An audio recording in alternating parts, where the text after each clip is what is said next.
Good morning. Welcome into Hurrdat Sports Radio here on AM 590, ESPN Omaha, ESPN Tri-Cities, and welcome back to Damon Benning, old DB. All right, does this thing work? It is. I can hear you. I can't. You are on. Is this thing on? It is. Is this thing on? I know it's been a minute, but you got the microphone down, right? You good? Yeah, I think so. Yeah. I mean, I've done enough. Not enough. I probably did. It was relatively minimal. I probably only did about, unless I was with you guys. Yeah. Or the Husker Radio Network. I basically only did, I think, Doc Talk. Yeah, I think that's right. I did one pod, which did not go the way that I anticipated, but it was really, really good. No, it was good. They lulled me to sleep. That's what I do. That's my plan. I'm like, just kind of rock the baby, and then and you know how I am without a blueprint, a roadmap, if you will. So I'm like, I didn't expect to talk about this. Oh, how'd that come? Oh yeah, I didn't know you were gonna. So it was just one of those deals. But I didn't do a ton of media. So I hope I remember. I can't even figure out how to work my computer. So that's number one. That's obstacle number one. But we'll get over. Yeah, but at least that hasn't changed yet. Like if you came back and were like super computer literate, I'd be like, "What's happening here? Yeah, what are we doing?" It would actually be bizarro world, but it's not. So we're good, man. Happy to be back. Yeah, it's great to have you. I don't know. Is there anything going on? Yeah, how are things? How have you been? I feel like I talked to you Friday. And then a couple weeks ago, and then yeah, I mean, in our personal life, then almost like every other day. So we were talking pretty regular. Hey, real quick question though. Yeah, who initiated, me or you? Was I annoying you that Friday night where we literally text throughout the last 18 minutes of the Creighton game, which seemed like 2 hours and 26 minutes of our life because of the replays? I think you initiated. Was that Butler? It was Butler. Yeah, because it was. Was Butler. it me? I don't remember. Yeah, Breeze and I were Mike and I were driving home from his game. He played at 9. Oh gosh. And I didn't want to know what was going on. Okay. Because I'm just like that. Yeah. But then I was like, when I was syncing my phone in the car, like obviously my front page. Mm-hmm. So I saw the score. Yeah. So then I was like, we're just going to figure out what's going on here. Figure out what's going on. And then when I got home, I could actually see, and that was about when there was a replay going on for a loose ball. I was like, oh my gosh, I think that's off his knee. Which was super helpful because I was there live. Yeah. And I could not figure out what was you don't going get the on. Replays, right? When they're actually reviewing stuff. Yeah. Which drives me crazy. But I was like, hey, is that in? Is that staying? What's happening here? Yeah, so we were going back and forth for quite a bit. It seemed like, I'm like, gosh, if I was at the game, I don't know. Oh yeah. Well, and you did your fair share of communicating. So I figured I thought we were okay. I wasn't like doing the one word replies. Like I had thoughts. Hey, it'd be nice if you could figure this thing out for me. Would you know? Like, man, I don't know, Ravi. Like, what is going on? I had some thoughts and some feelings, as I do about the game that happened last night. Yeah. Yeah. Are you okay? You seem a little. I thought you'd be doing like cartwheels because I know this was. I mean, this is what you set out to do. So I felt like, hey. You seem very hurt right now. I'm very excited. Welcome back, by the way, little dude. There's Shano's back. He was out last week. We appreciate him being back. Shane just wanted to have a party because he thinks we're going to celebrate. I didn't bring breakfast. Well, maybe. Well, maybe. I got, I'm just rocking my Uncrustables over here like a child. Yeah, that is. I'm going to go ahead and kid you. Just had a little bit of a knockdown, drag out back and forth with Caleb a couple weeks ago over those things. Why? Well, we use those sometimes, like in between, like after workouts, or maybe on ways to games for like road trips and stuff. Yeah, at Westside, and I'm thinking, who's eating those? But apparently, I'm in like normal. I'm in the minority. Apparently, you're comfortable being at least. Apparently, those are pretty legit, and I'm missing out. Like that, he'll die on that hill. Well, I'm trying to wean myself off of the fast food breakfast because I would come in here rocking like the McDonald's or whatever every day. So I feel like it's a step in the right direction. I got you. But no, it's I'm excited to be back with you here. Obviously, last night did not go how I wanted it to. Yeah, I've been there, right? Yeah. Aaron Rodgers, and I felt like Green Bay. The only thing I can ever remember being happy about that game was I am a huge Woodson fan. Yeah. And he got Ben. So Yeah. I'm thinking in hindsight, I was like, oh, if there's going to be anything I could be an high-functioning adult about, Woodson did his thing. But it's just funny how things have changed because since then, I'm much better at, like, I can separate fandom from watching a game, right? Like, I could watch Nebraska basketball yesterday like an analyst. Yeah. and not a fan, right? There's lots and lots of things I appreciate about Caitlin Clark and that whole Iowa team that is probably not popular to say out loud on Nebraska Airways, but it doesn't bother me, right? That's why I can give Iowa credit during radio hits or say something about Wisconsin or like, even though it's about the only thing I probably still struggle with, like if, we get into to Major League Baseball here in a couple months, and Dodgers is your like your one. Well, there's just so many the Giants. There's just so many teams that I have had such a strong disdain for. Yeah. I don't know if I'm gonna say anything. Not gonna say anything nice about them. Yeah. The funny thing is, like, I don't hate the Chiefs. I really don't. Yeah. Ironically enough, before I was doing radio every day, and isn't it you ironic? can dislike the Chiefs, don't you think? If we could minimize the Mitch Holtis drops today, I'm just gonna be honest, Shane. Like for my mental health, you're gonna have to deal with I the said Chiefs. this for a month and a half. Since the season started, like I picked the Niners to win the Super Bowl, and I fully thought that they would win yesterday.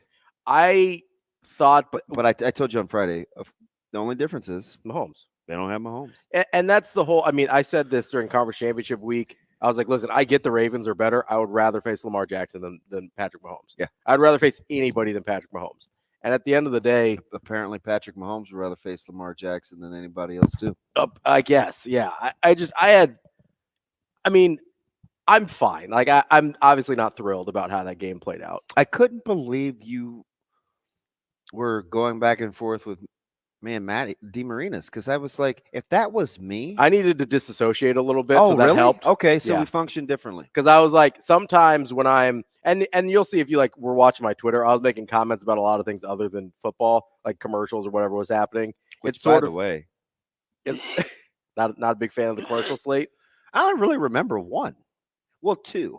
I remember because and one I remember because I thought that there was no possible way that could happen, which reality isn't something I should base whether I like a commercial on. Sure. But I was like, which one was that? How can a dog see in the snow but the horses can't? Like on the Budweiser commercial. Yeah, it's like I didn't tug at my heartstrings.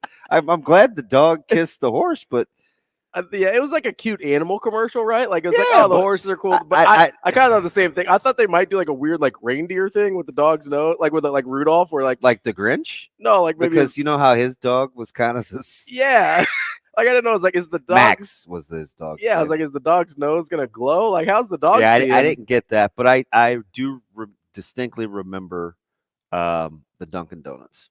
Yeah, that one sticks out. Oh, I laughed. It was funny. It was good. And listen, of course, nobody came over, so I'm just laughing by yourself. Yeah, 100%. Literally. Yeah. There's no one in the living room. Oh, yeah. My wife wasn't even home. I was watching the game by myself. And I'm like, well, Jay and Zoe were somewhere? Yeah.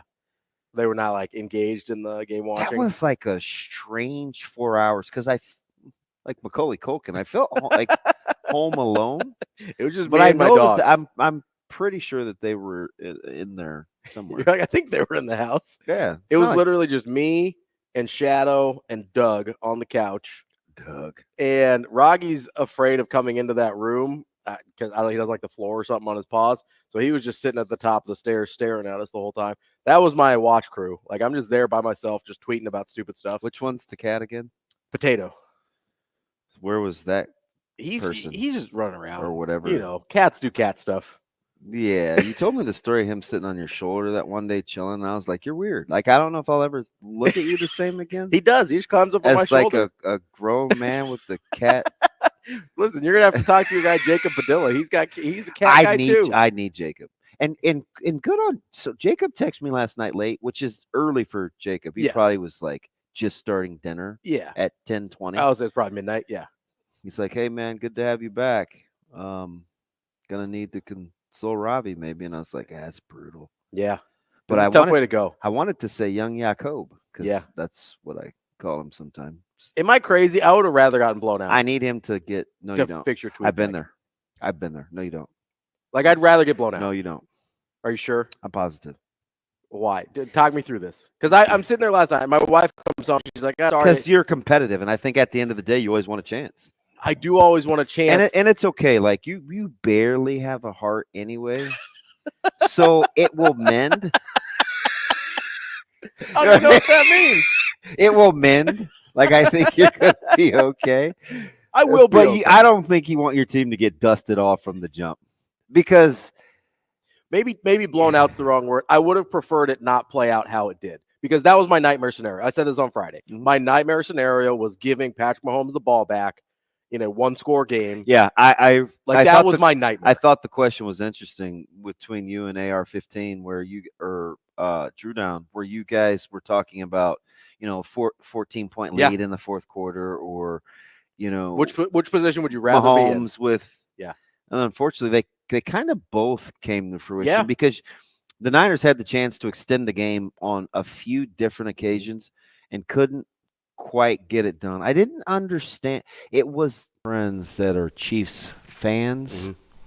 It's cool, right? Like, okay. I love Andy Reid. Like, that's why I have a hard time today because I love Andy Reid. I think he's one of the best coaches we've seen. I think he's phenomenal at what he does. And I don't dislike Patrick Mahomes. Like, I'm aware of how great he is, and I enjoy it when it's happening against other people.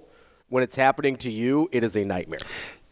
Were you a conspiracy theorist? Did you think? No. Okay, I'm not either. No. But I'm not above being very, very suspicious about outcomes of games. Like I'm not naive either. I thought the 49ers, the 49ers got calls kind of when they need them, like that holding that extended the drive. Probably more the NBA than anything, but yeah. Well, and the NBA has a history too, so that is a tough look. Yeah. With Donahue and whatever. But no, I didn't think I didn't think the 49ers got screwed over or anything like that. I didn't think there was anything to really get upset about in terms of, I don't think they got the right calls or I don't think they whatever, right? The only thing I look back at is what you said, the sequential play calling in the third quarter with Shanahan. Yeah. Where that's the only thing I look back to and be like, I wish we could have had that back. Wish this could have gone a little differently. The rest of it, I was just, Mahomes is just that guy. He's really, really good. That's the part that I have, I'm almost resigned to the fact that, not that it wasn't possible to win that game, but if you're not up by more than 2 scores at some point, you were not winning that game, especially the way they played early, right? The 49ers should have been up by at least 14 early. Yep. No, I'm in complete agreement. And I thought a couple of things. Number one, I didn't get the whole and I promised myself, because I was early to the party. Mm-hmm. Almost like which party was that? Third broadcast. Okay. Of his career. Being out on Romo. So I'm way past the Romo thing. Yeah. And I think way back then, people thought I was irrational. Yeah, they thought you were being a hater. I'm like, oh, he's just a hater. And I'm like, actually, like if you guys spend some time around me, you'll be surprised. And it happens to us all, right? Where you're feeling pretty good about a situation. You fall asleep at the wheel a little bit and everybody catches up to you. And people have to come knock at your door and say, hey, listen now, you need you to step this up a little bit. Need you to I think Nance is losing his mind here. And the other thing I didn't like was I felt like Nance was one of the few people that could work with him. I kind of like somebody, I gravitate more towards like a versatile personality that anybody could work with him and they'll be okay. Right? Like that's kind of how I try to raise the kids, right? Like I want anybody to be able to watch you. Well, because you're more valuable, right? That's what I don't want you to be as preoccupied with the environment. I want you to be able to function in a lot of different arenas. So I got past. I'm over. I stopped shaking my head like probably 5 years ago. It's been a minute. Well, because you got to remember, it seemed like he always had Steelers games. Yeah. So there's some new fan bases now that are just now getting exposed to TR. But as I'm kind of watching, I'm like, I'm over the fanboy thing, like, because that got really ridiculous with a couple of quarterbacks. But last night, exceptionally, not only was he he started with the whole layered routes thing. Like, that bugged me because you're giving football. And I remember, I think might have been Sharp who told me this early. He goes, well, he's not for you because you're a football guy. Yeah. But you'd think it would be just the opposite, right? Like you're speaking my. You would think the NFL quarterback who can give you you'd be speaking my language. Details that other people can't. It wasn't like the man concepts. It wasn't even like when he said they were in man and they were or zone and they were actually playing man to man. It wasn't any of that. It was the fact I felt like he couldn't wait. I knew there were two things that happened in the pre-production meetings. You ever been in those? And so you kind of get a sense of what's going on. It was whether Purdy was a game manager or not, how many times he was going to say Mr. Irrelevant. Yep. Like, I knew that was a thing. Yep. And the other thing was this whole, I think he loves Mahomes, and I think he was chomping at the bit to get to this Mahomes-Kelsey thing. Because with every little thing Kelsey did, it was coming. And then when Kelsey got loose, it was in the second half, I was like, yep, man, he's in his wheelhouse. So that distracted me a little. Yeah. But I still was brought back to the fact that there's something about Kansas City that I've loved for the last 2 years. What's that? I've said it out loud 200 times, 2.5 years. I love their secondary. Yeah.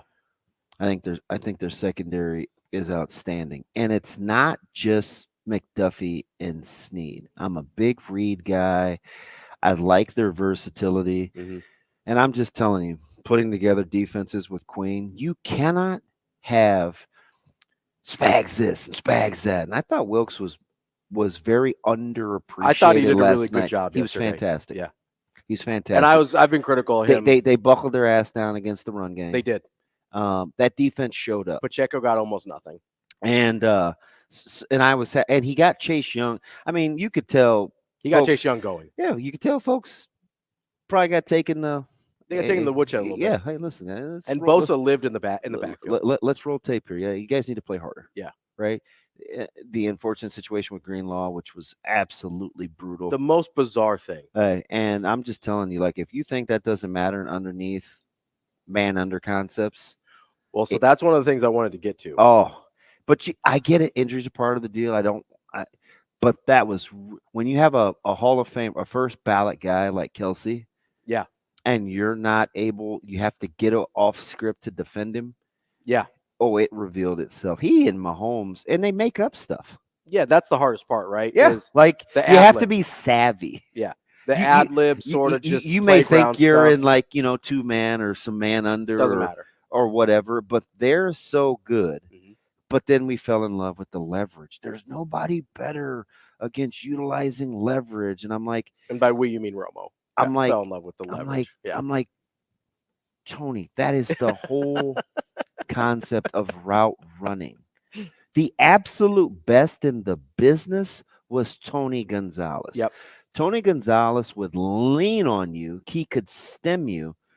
Antonio Gates, right there in terms of understanding leverage and where to be. Gronkowski, not as much so because he was a bigger target. And Kelsey's good, but the whole route receiving concept is all about leverage. Hey, get to his top shoulder. Hey, straighten him up. Hey, get him to bend at the way. Like, that's route running 101. It's not just unique to Kelsey. It's just that's what we're going to talk about, because just say they're on the same page. Their chemistry is incredible. Is unreal. It's unparalleled. Yeah. They've almost got like the weird twin telekinesis thing or telepath. Like, it's weird. I'm telling you, those option routes aren't even. it's feel. Hey, Yeah. Pat, or whatever he calls him, nighttime, PM, whatever, right? My man's probably like, listen, hey, find me. I'll be there. Yeah. And he's like, okay, I got you. Well, You probably have a general idea how it's going, but the three things that I like the most about the Chiefs revealed themselves: Mahomes, Kelsey, that secondary. Coming up next, we will set up the rest of the show as well as talk much more Super Bowl. Also, a lot of stuff going on here locally this weekend. We'll try and get to as much of that as possible as well. That's Damon Benning. I'm Ravi, Lulla, more Hurrdat Sports Radio coming up next. Welcome back to Hurrdat Sports Radio here on AM 590 ESPN Omaha, ESPN Tri-Cities. We're live on Twitter, Facebook, and YouTube. We are talking a lot of Super Bowl here, but I want to tell you who's coming up on the show. We've got Sam McKeown coming up at 8 o'clock from the Omaha World-Herald. At 9 a.m., we're going to talk to Andy Markowski. He's a former Husker, also, might be related to a fairly prominent. Good get, Shane. Very good get. Always thinking on his feet. Appreciate. And he had kind of a funny tweet yesterday, too, about the whole Iowa press conference. The thing I love about AM, and we can get him out of it. We can get him to go there because he's, number one, he's got media experience, and he gives zero cares. Looking forward to this. You want to know what Andy's thinking? You're going to find out. Oh, 100%. Just ask him. He has no nonsense. I know he gets it from his wife, so that's fine. But I don't judge. Then we will talk to Russell Baxter about NFL. He's from Fanside in the NFL. He's a bit of an NFL historian. We will wrap up the show talking NFL with Russell Baxter here. But before we get to that, you brought something up at the end of the last segment that I really wanted to get to because it's something as a more fan and less analyst about football that I wanted to ask you about because I don't know. I think you probably do, if I'm being honest. Can I can do most things in life, just plead ignorance? Yeah, I mean, Some people just call me dumb, and I try to tell people there's a difference between being dumb and being ignorant. Ignorant means I'm just unaware. Yeah, dumb is dumb means incapable. like I'm making a conscious effort to not figure it out, or like incapable of learning. Yeah. Ignorant is just like, I haven't learned yet, right? Right. Like kind of this whole camera and this audio thing. My man Boyce is like, I lost audio on YouTube. I'm like, it's intentional because nothing is going the way that I want it to right now. We're going to figure it out. We're going to figure the technology out. I kind of just like shooting from the hip. Yeah, that's the way we go here. Right. But I want to ask about the Dre Greenlaw situation, right? Yeah. Because it seemed like there was a very direct correlation between him being out of the game and the middle of the field passing game opening up for the Chiefs. Yeah. Am I making too straight of a line connection there? No, I think, Kelsey and those guys and Mahomes, they're going to get theirs. But listen, anytime you lose the caliber of player of Greenlaw, like it matters. Yeah. Right. They took advantage of Burns a couple of times, and especially in combo coverage, when they're in those condensed sets, that's where film study is, or tight sets, like bunch sets. Yeah. Condensed meaning condensed. A lot of people in small spaces. Close together. Yeah. Condensed. There's a reason. Yeah. Kansas City made a living. There's a reason they do that. Right. It's difficult to figure out what they're going to do. Yep. And he and Mahomes, by he I mean Kelsey, are very if then. And listen, Kelsey's one of those guys.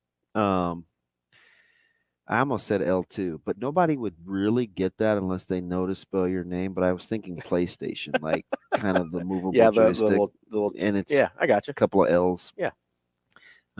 Can I say L2? I don't care. You can do whatever you want. No, let me work on that. You're gonna workshop it. Yeah.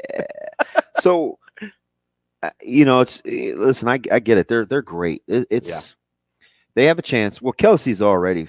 They both are Hall of Famers. Kelsey's first ballot. Mahomes is probably well first on his way. Yeah. So we probably saw 3 first ballot Hall of Famers yesterday. Just 3? For sure. Okay. It's hard. Because you're talking. No, you act like you just get out of the rack and your first ballot. But you're talking about Kelsey. Ravi Lulla going into the Blue Jay Hall of Fame, the Grace College Hall of Fame, I'm not going the Miller North Powerlifting Hall of Fame. Not everybody just gets to get out of the rack and be an HOFer. So we're talking Mahomes. I almost gave you another effort. Mahomes, Kelsey. Bill's like, oh God, here he goes. I don't have to worry about Chris because he's like on another planet right now. Yeah, I'm for sure he's on a cruise. How about his little pot shot though? He's like, yeah, I'm getting ready to disconnect in about an hour. I got to do this, this, and this, and plus you're on Android, so you're out. If I didn't like you so much, I'd have cut you out before because of the Android thing. So this next time around, because I'm a free agent, yeah, I may take the Don Meredith Nesty plunge. I think you need to. I'm just worried I won't know how to figure out anything. I mean, listen, it's easier to figure out than the Android. I promise. God, you should have seen me over the last 5 months. Just struggling. Oh, dude, I barely left the house. Yeah. Oh, it's amazing. I'm such a ding dong. Yeah, give me.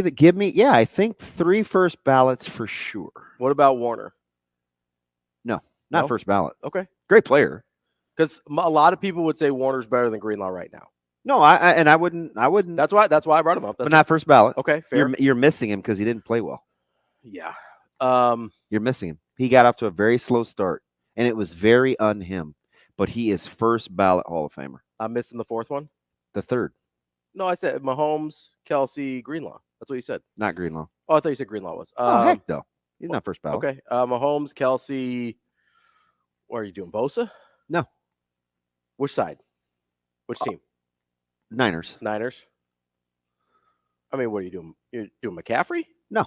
Although I think he's Hall of Fame. He's trending in the Hall of Fame. Right. If he continues this kind of. He's an unbelievable player. Yeah. As much as he can be understated as a great player, I think his value is understated. He changes the way you can game plan. I also think people don't appreciate how good of a just pure running back he is. He's fantastic because he is so versatile. He's a great player. Who am I missing? Okay, so Mahomes, Kelsey, and then one for the Niners. Yep. Oh, Trent Williams. Correct. Yeah. He's first ballot. He had a tough game. Yeah, did not play well. Did not have a good game. That was a big issue. Now I'm telling you, like the Chiefs up front were they were really good on defense up front. Better than advertised. Chris Jones 8 at the point of attack. So I knew they were going to move him around. Yeah, right. They were going to try to find weaknesses.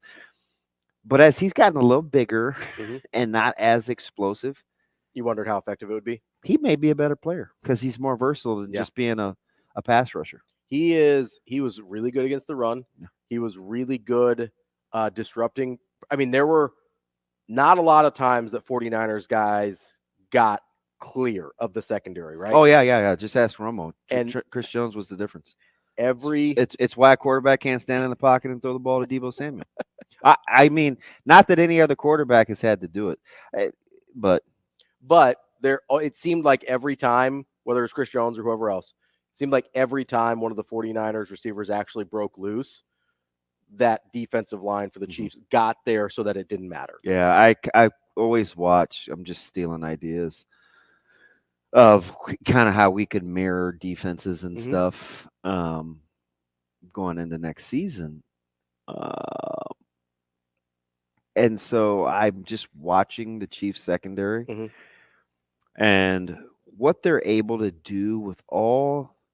So one thing that can negate pressure packages is motion. Yeah. And a lot of movement and pre-snap looks. Spags still does what he does defensively in terms of bringing pressure, but you also have to have a secondary that's capable of handling the multiple looks with the pressure packages. That's what is very underappreciated. They tackle like crazy, and they know exactly where they're supposed to be. Are there some holes? Yeah, sure, but some things are high risk, high reward. Yeah. Well, and I think that was one of the things that was the major difference between the defenses yesterday was Spagnuolo trusted his secondary to figure it out when he brought pressure and to be okay when he brought pressure. I think Wilkes would have liked to have brought pressure earlier than he did. So I think he got scared. Do you know what I think happened?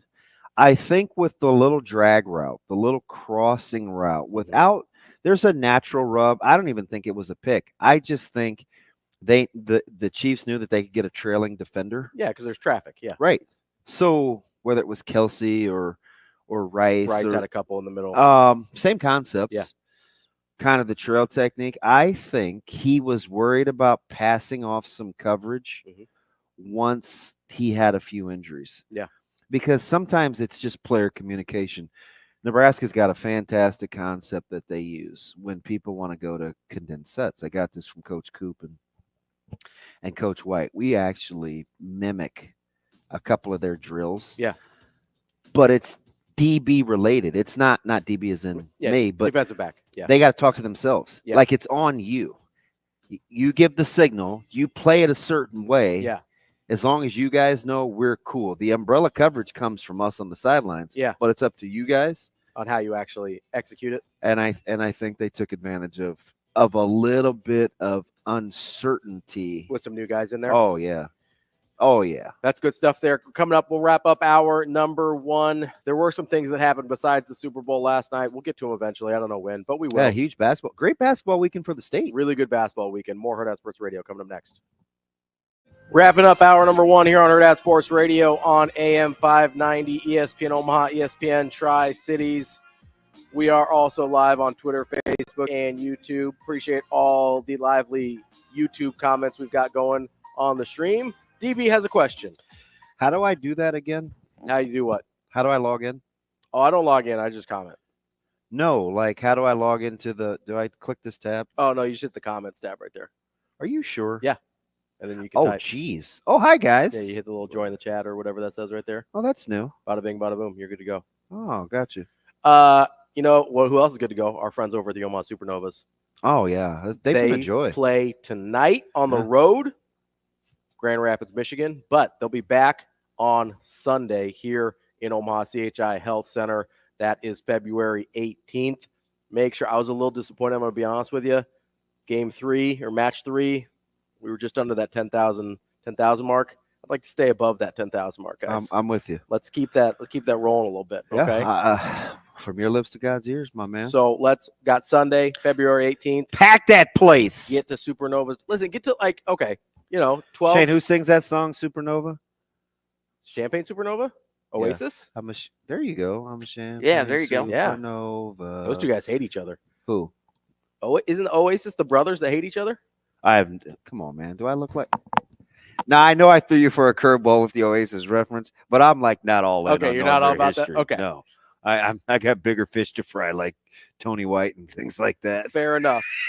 My biggest fish to fry right now is making sure you go to supernovas.com to get tickets for February 18th. You can see the schedule. They got merchandise on there. Got some pretty sweet hoodies. Our friend Anna Bellinghausen was wearing one last week on the show. Make sure you get to She's got to wear like extra small. Does she get like a youth large? I don't know. Do they have double X for big burly guys? Well, we'll have to check it out. I'll have to go to the website and see if they've got stuff in my size. Well, my cleanse, man, has me like feeling pretty slight. You feeling lean and mean? I may get whipped out there. Yeah? No. Because you got that mean in you. No, I was just talking to Terrence about that. No, that's not happening. I mean, at some point I'm going to slow down, right? But probably, maybe, who knows? No, I have one more plan to execute. Yeah, and then I'm going to retire from the violence game. That's supernovas.com for your tickets. You mentioned Tony White there. Yeah, I did. Did I say that? You did say Tony White. Well, I mean, I don't know. His name's out in the ether a little bit. Oh, yeah, 100%. Because UCLA. Okay, so I had this conversation a couple weeks ago. I know UCLA situation was weird because they were trying to fire him. Mm-hmm. So he was actively looking for other jobs. But there's been a very strange movement of sitting head college coaches deciding I'd rather have a coordinator job. Well, now there's some outlier situations like the Kelly one. Mm-hmm. The one that really kind of perked my ears up, though, was Hafley at BC. I gets an NFL job, but we had kind of stopped seeing that movement. Like back in the day, going from head coach in college to NFL DC or NFL coordinator was not that uncommon. Because you weren't going to get head coaching job in the NFL from a head coaching job in college that frequently, right? Understood. That hasn't really happened a ton recently. It gotten a little unconventional? Yeah, especially if you're succeeding in college, right? Like maybe Hafley really wants to go to the NFL and he knew he wasn't going straight from BC to the NFL. But there's been kind of a strange movement. We saw, Linguist up at Buffalo. We Yeah. saw Womack down in South Alabama. A bunch of guys this offseason cycle have taken coordinator jobs when they were sitting head coaches. It's a little weird to me, but the latest one is Chip Kelly going to Ohio State, be the offensive coordinator after Bill O'Brien goes to take over at BC. Are you one of these guys that thinks name, image, and likeness is wanting some of these guys to be relieved of head coaching headaches? I don't know that it's specifically name, image, and likeness, but it goes back to a thing that Rule said earlier in the season. Tinfoil hat or not? No, I don't think it's a tinfoil hat. Hot take? No, I don't even think it's a hot take. I think it's a little Spitfire. Eminem freestyle. Yeah, maybe a little bit. It's a tiny bit. But Toby Keith archives. Not a big Toby Keith guy. R.I.P. I mean, I'm not, he's not going to like throw dirt on him or anything, but it just wasn't my jam. Okay. I can see you with a little straw and a cowboy hat. Yeah, it's not really Although you guys both look like you could push some iron. Oh, not so much anymore for me, but yo, no, he was, I don't he know. was I didn't see a ton of pictures. I didn't either, but when he was like in his prime, yeah. But no, I think a lot of it, I keep thinking about this thing that Coach Rule said, where he goes, "Hey, before I became a head coach, I was a pretty good football coach." There's not that much football coaching and being a head coach in college right now. It seems like. Is that crazy? Or there's a lot less? I think it's different. I think you're much more of an overseer. Yeah. But you better have I think you have to be a lot more secure in 2024 than you did in 1994. In what sense? Secure in what? Because number one is there's a lot more information out there. So the informational highway is huge. A lot of people are traveling on that bad boy. So you may not always be the smartest guy in the room. Okay. Your ability to kind of be a dictator and it's all about me and you guys do as I say, that's gone. Yeah. Coordinators wanting to be compensated for some of these novel concepts and that's a thing.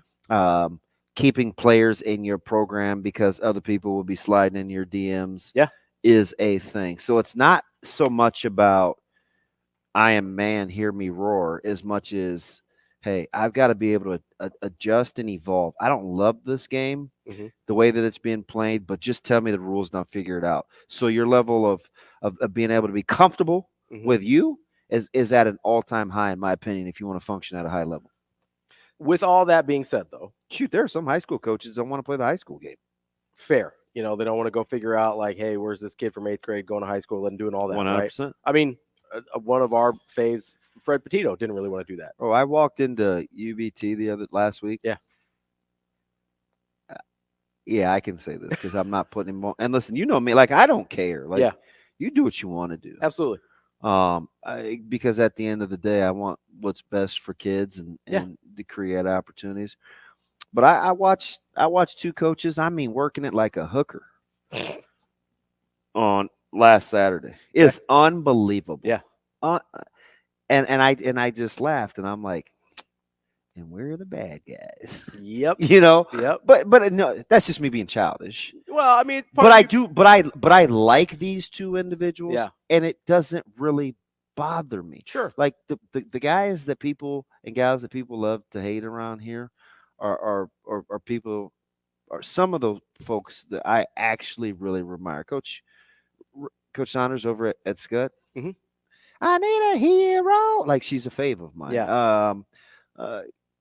Coach Huffman isn't a fave because he's a peer. Yeah. That's my guy though, right? Yeah, that's my guy. Yeah. It doesn't matter what you do.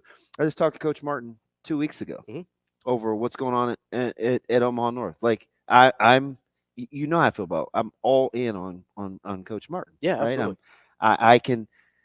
I'm cheering for Coach Braille. Yeah, at Mo North. Yeah. My guy now. A-Beezy off the Heezy, right? Yeah. Like when I was the general manager at the Omaha Beat, which by the way, shout out, tremendous cutout out there at Hurrdat Sports. Yeah.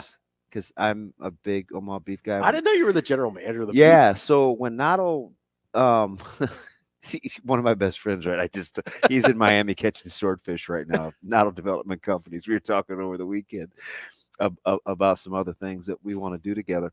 And when I stopped overseeing he had a nonprofit for kids called Pacific Pals. Yeah. And so we're going to move in a different direction from there. But he's like, hey, let's move you downstairs to this office that we're redeveloping. Why don't you help me be in the front office? So it was me and Bostic. So I did like our player acquisition. Nice. And John handled the contracts. And I love JB. Yeah. But anyway, so shout out to the Omaha Beef. But where was I going with that? You were super good question. I don't know. You were talking about how people operate. We were talking about how college coaching doesn't involve that much football anymore. So it's like when you have to be somebody that is comfortable, knowing that you may be a little uncomfortable. You think Coach Rule wants to play it like this? Like we just had just going back and forth with him on the recruiting trail. He had the whole staff out at Westside. Yeah, I was shocked. He's like, hey, I'll be there tomorrow at 2, this, and this, and this, and this. Well, they got a pretty good player out there. I think they want pretty bad. And so, like, when I rolled in, I was like, oh, I'm leaving. There's too many people in this room. Right? You get, like, Paris. It was fine, though. Like, I basically just drew up secret plays with Coach Lamanji. But, it's just – it's very, very hard. I don't think it chased a guy like Harbaugh out. I think Harbaugh always wanted to be. I think he always wanted to go back to the NFL. But Saban and some of these guys, I think chased him out is too strong. I think Me too, because Saban still yields the power stick. Yes, Saban still would have been successful. I think he just doesn't like the direction that it's moving. I also think it was harder. Like I think it takes more out of him now than it used to. Yeah. Right. And at his age, he was just like, I don't know how much I want to keep doing this. Yeah. Whereas I think some of these other guys, and I honestly think you might see more of this, is guys just being happy with coordinator roles, especially now that coordinators are 7-figure jobs. Yeah. So it's interesting, right? Because I hear the bed music. I still know how to do that. By the way, Cam kicked me out last week, Shane, because he didn't give me any bed music. I didn't just talk over the heart out. But, we can go back and talk about Coach White and what happened at SC with that defensive coordinator job, because I saw him the very next morning when he came to Omaha Westside. And before he even came in the building, we talked about it. So there's way more that goes on in the job changing than people think with regards to a school like UCLA. Sam McKeown coming up next here on Hurrdat Sports Radio. Kicking off hour number 2 here on Hurrdat Sports Radio, AM 590 ESPN Omaha, ESPN Tri-Cities. I'm Ravi Lulla, DB here with me. And we are joined now on the Warhorse Sports Hotline by Sam McKeown from the Omaha World-Herald. Sam, how are you this morning? Good. How are you guys? Welcome back, Damon. Sam, I'm good, man. Not only did I miss you, I appreciated your social media tweet that you said that's good news. Is that just so I could stay out of Nebraska's hair having a job, or like what made that good news? I didn't know you liked talking to me. I like talking to you. You're a good man. I'm telling you now, you're good. You're good for the industry. You're good for the industry around here. We need to have your voice a part of it. I appreciate part that. of it.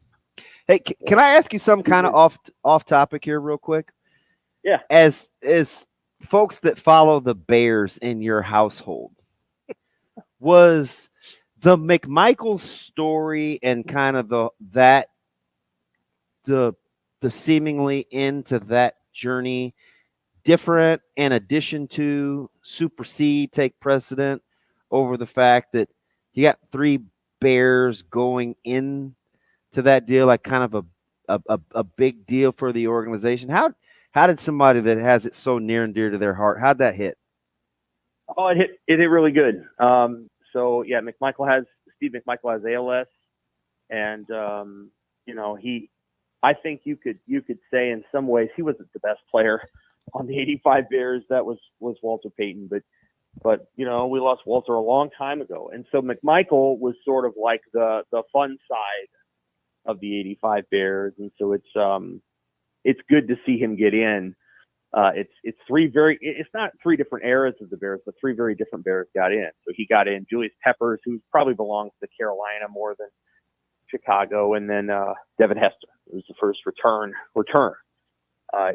true returner in the history of the sport to get in. So it was very cool. McMichael's story is pretty amazing. I think he was pretty universally liked Yeah, I couldn't believe Ryan's response on set. Like, that was kind of powerful, even as big a goober as Ryan can be sometimes. Yeah, it's a cool thing for the Bears, and we have a lot of history. That's what we have as Bears fans. We don't necessarily have a great present, but we have this amazing past, and we have a particular that one year, and the Bears get a lot of players in the Hall of Fame. They just do. I mean, Urlacher's there. One day Lance Briggs will be there because he was better than Urlacher. And then, I think only Bears fans know that.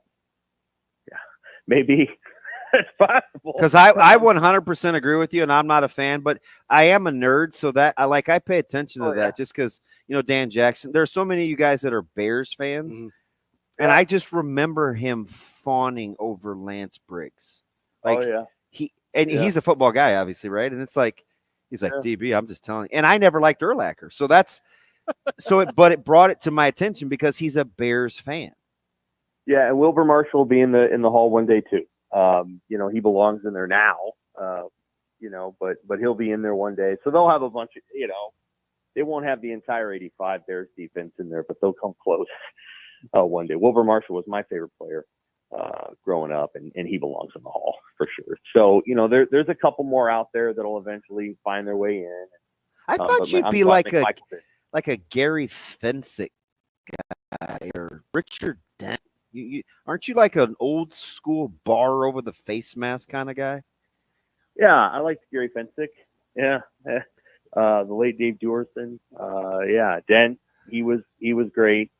Obviously Mike Singletary was probably the most famous player in some ways on that defense in terms of the one that everybody remembers really closely. But there were so many good players. Otis Wilson, Wilbur Marshall, just people should just go watch it sometime, the highlights of that team, and they will see that it was, different than any. And I know there's been statistically better defenses. The Ravens had a better defense in 2000, but there just hasn't really been anything quite like that team and that defense. It was pretty special. We're talking with Sam McKeown from the Omaha World-Herald. Sam, I'm going to change gears here on you a little bit because I don't have a lot to say about the 85 Bears. But that's good. It's good. It's good. I do have a little bit to say about what we saw in Lincoln yesterday with one of the I don't have a better one. One of the better women's basketball crowds we've probably ever seen in this state, with Caitlin Clark coming to town. Seemed like through three quarters she was destined to break that record, and then Nebraska happened in the fourth quarter. How, I guess, put into context for me how important and how big of a day that was for Amy Williams and her team. Really important. It was, one of those moments that could change the trajectory of the program. We'll see. They play Ohio State Wednesday night, and that team might be better than Iowa. But we'll see. I think that was the only other team really to beat Iowa, so you might be right. Right. Really important game, though, to be able to send out to recruits and say, this is what we can do. I would say that, Nebraska's got good coaching. They need better players. And for much of yesterday, Iowa just had the best player on the floor. Everyone else, I think, was pretty evenly matched, to be honest with you. I think Nebraska's probably the better team if you take Caitlin Clark out of it. But for a lot of that game, Caitlin dictated a lot of what was going on. And then in the fourth quarter, I don't know. They're never going to say, the coach, we didn't get a chance to talk to her. She was upset. I think they thought that their lead was safe. And I think that they thought, well, you know what? Let's just go ahead and take this show back to Iowa City and break the record on Thursday. And they shouldn't have done that. I think they should have just went ahead and put the gas pedal down and finished the game. They got a little ponderous late. They kind of threw it around, and players are kind of looking at the shot, not sure if they're going to shoot it. And it just gave Nebraska enough room to make its run. And then I think Iowa got tight, and then they just started missing shots. And, so it it was Nebraska. I think it was also Iowa really melted down and just didn't play well at the end. And on some level, that's as big of a deal to Nebraska fans as Nebraska winning. I think the feeling that people have about her, about Caitlin Clark, about that team and that coach, it all kind of fit perfectly yesterday. It was a very meaningful way to have that game in, because for 3 quarters, that was let's be clear, that was Iowa City West. Mm-hmm. I mean, the Iowa fans were louder than the Nebraska fans. The Nebraska fans were kind of sitting there. They were kind of taking it, and it was pretty interesting. And then Nebraska kind of makes that run at the end, and so it was a big moment for Williams, and also a big moment for the program. Sam, let me ask you something. Well, I got 2 things, so I'm going to try to be efficient here, which is not the DB way. I remember this is maybe a year ago, I was talking to Jessica Cootie, and we were talking about Jazz Shelley. And I said, and I've said this, I've talked about this reference before, but I'm a comic book guy, and I like this reluctant hero thing. I'm a big Daredevil guy. Like, reluctantly, he kind of defends, and he's the hero of like Hell's Kitchen. Jazz Shelley reminds me of Daredevil. She's like this. She could be a superstar, but it's not. It doesn't seem like it's in her nature. She's very other-centered. Sometimes I want her to shoot more or take more control of games. When you look at her response in crunch time, and yesterday wasn't the first time, it was just the most notable because it was the number 2 team in the country. Yeah. How many times do you look at her during the course of a game and say, hey, you know what? Like, you're capable of doing that more. I think you should. But it doesn't fit with kind of what she means to that team. Or does it? No, that's a great point. And I think Amy Williams would say the same thing, that she wants Jazz to shoot more. And yeah, I think that's evident to people who have watched her for 3 years, that, when she goes to what's interesting is when she goes to play professional basketball, wherever it is, she's going to be a shooter. I don't anticipate she's going to be a point guard. Mm-hmm. So she better get used to it. So, I think she could shoot more, and she could probably score more. I do know that they have a huge emphasis on getting the ball to Alexis Markowski and getting paint touches for her. And so I think Jazz is she was so that. good on the glass late yesterday. That's going to fly under the radar. Markowski. Yeah, she plays very, very hard. So one of the things that I think, and I've written about this a couple weeks ago or something. Nebraska, I mean, Jazz kind of can blow by players, but she's not Caitlin Clark. And so, like, what makes Caitlin really good and will make her really good in the NBA, WNBA, is she actually can go by anybody. And so if you think that you're going to play her, going to the left and doing the 3-point thing, and you're going to overplay that, she'll score 35 at the rim. She's not afraid to do that. Jess can't do that. Mm-hmm. That's not something that she can do. And so, they have to work for shots a little bit more. And so I think there's a kind of like, hey, let's find the open shot instead of taking a slightly contested shot. And the reality is that the game-winning shot was a contested 3, and Jess can make those quite often and probably needs to take them a little bit more often. She did on Sunday, and they won the game. I think they have a player coming who can get by almost anybody. I'm not going to call her Caitlin Clark, but she can get by almost anyone in Britt Prince, and that will help, because once you have somebody, kind of like they do have some similarities.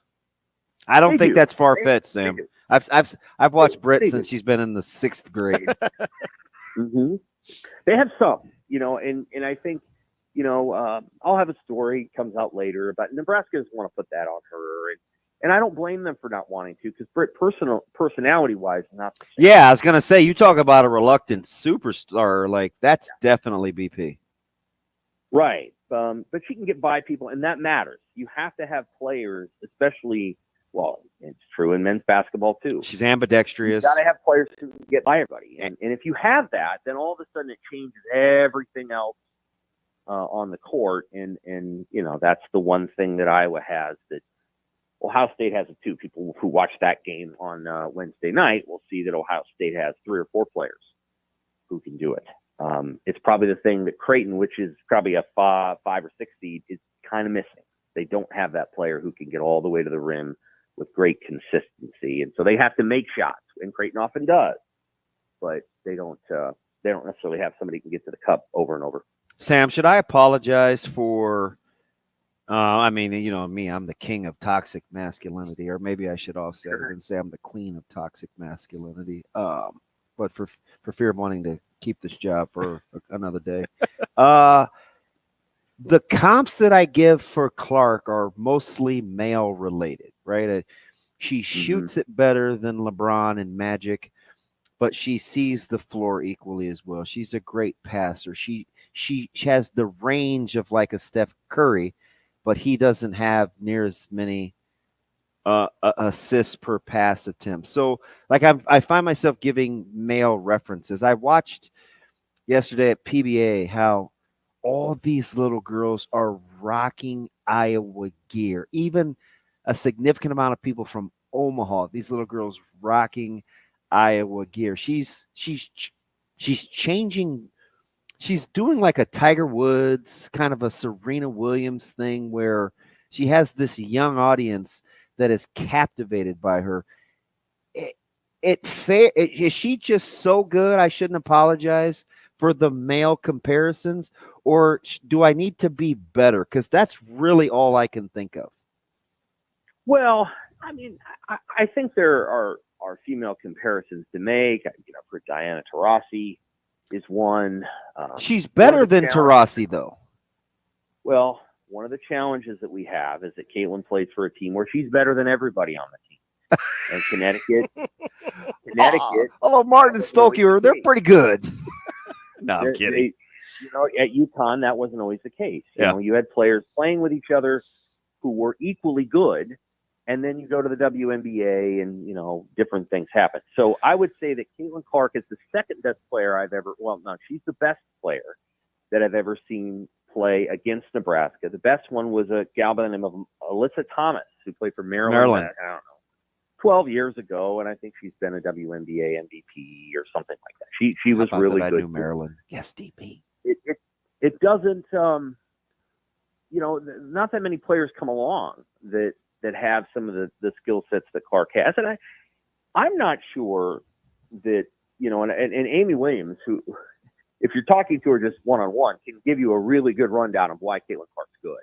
And it's not just like, oh, she's really good. I mean, she could talk for 4 minutes about it because she's had to scout her, you know, for 100 hours. And so there are not many players who can do those things all equally well. And so it's reasonable when you see somebody who might be the best that we've ever seen to have those kinds of conversations. You know, I think it's Jazz. I don't know is the biggest fan of Caitlin Clark, and I don't blame her for that. She's the one player who could probably have the most insight because she played with Sabrina Ionescu for 2 years, and those are probably the two that you would compare. And maybe there'll be a moment where you can ask about that now that they've beaten Iowa. So you know, she's probably the one that has the best perspective on comparing those two. But no, Clark is, you know, she's one of one. She's the one. And sometimes as a sports writer, people are very hesitant to say that because, well, you know, let me go through my catalog of memories and equivocate. No, she's the best. She's the best that I've ever seen, and she's the best that I think there's ever been. And that's hard for people to say, but I think that'll bear out when she goes to the WNBA as well. We're talking with Sam McKeown from the Omaha World-Herald. Sam, want to change gears on you here a little bit and ask about Tony White. Obviously, his name's been mentioned in connection with that UCLA job. What is your level of concern that Tony White ends up leaving for UCLA? Moderate.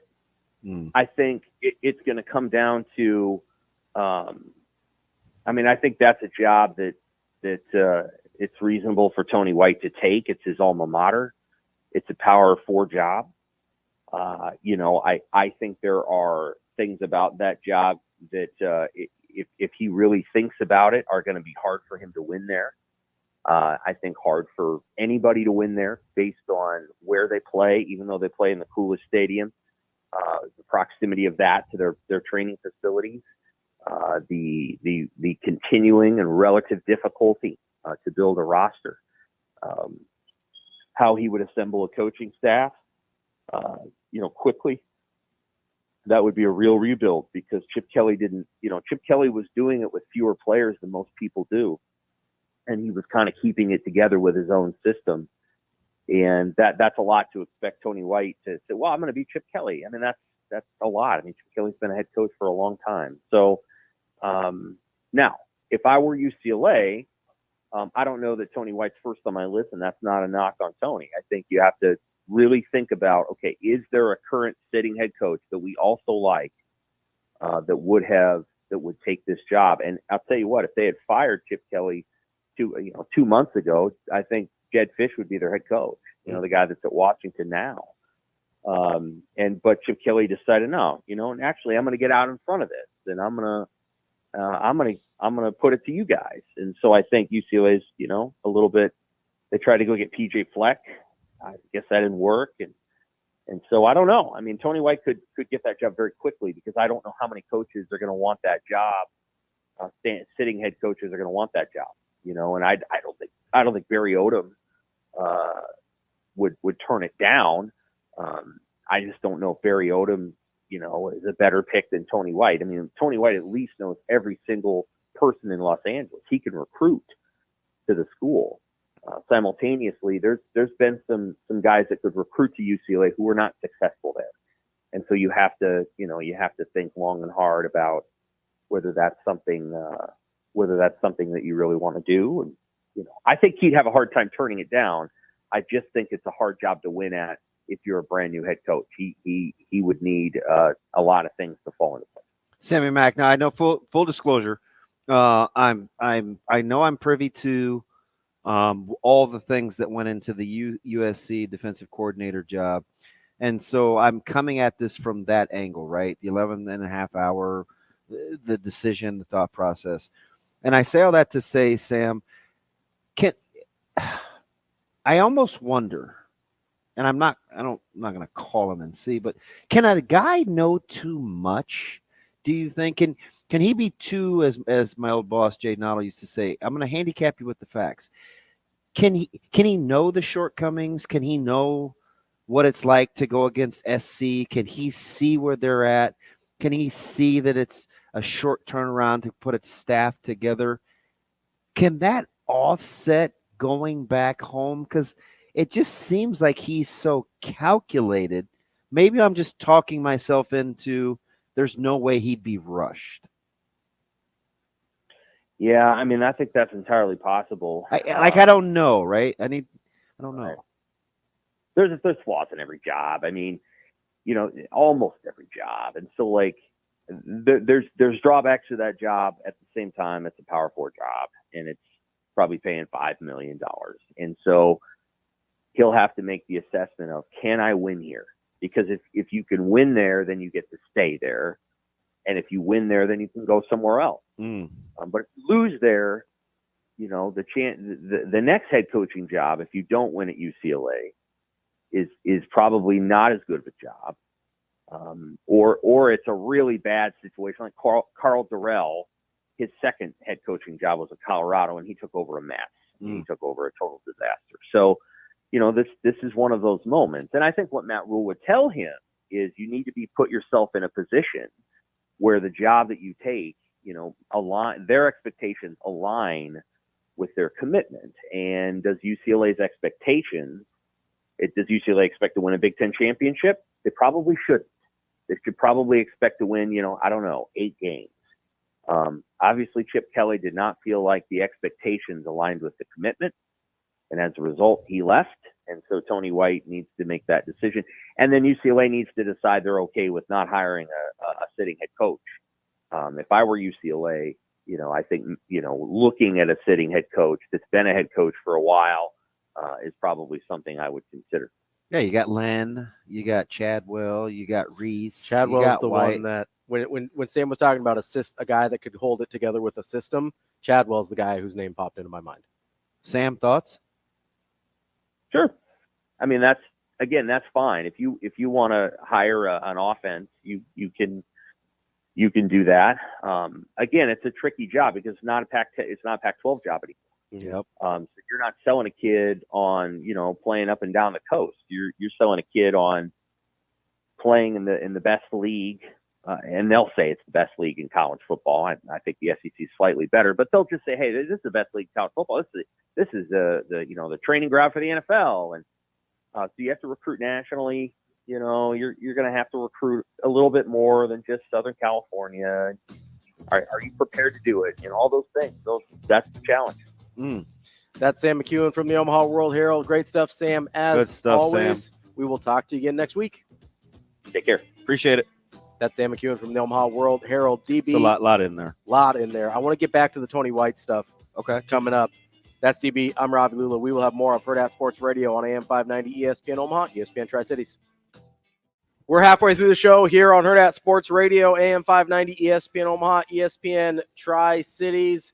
That's DB. I'm Ravi Lulla, and we're brought to you by our friends at Dyer Law. If you've been hurt in a personal injury accident, you can count on the Dyer Law team to provide you with a helping hand if and when you need it, no matter what you're dealing with. Call the Dyer Law team at 402-393-7529 or visit dyer.law to chat with trusted professionals about your personal injury claim. That's DYER.law. Now, You've gotten so good at that without me. Well, I'm doing some practice, I feel like you're all grown up.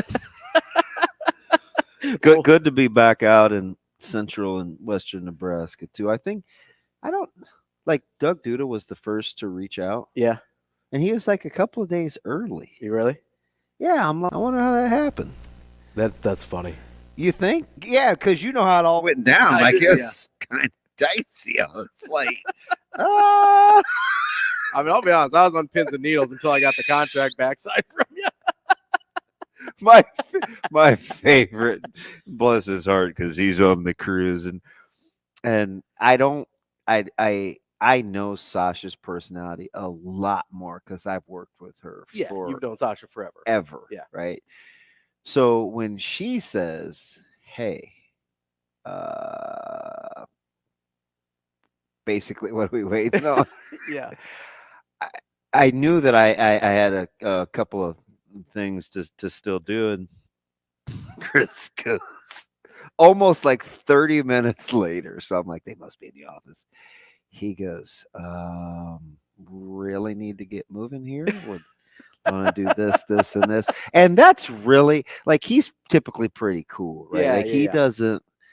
So then I felt bad. I was like, oh, gosh, I got to make these calls. I still got one more. I got to go drive. You know what I mean? Yeah. So then it was like, but hopefully he's having a good time because he's vacationing for all intents and purposes. Yeah, I think he's on a cruise, which you could not get me on a cruise. Yeah, I did that once. Did you? Yeah. Not in a million years. Would not do it.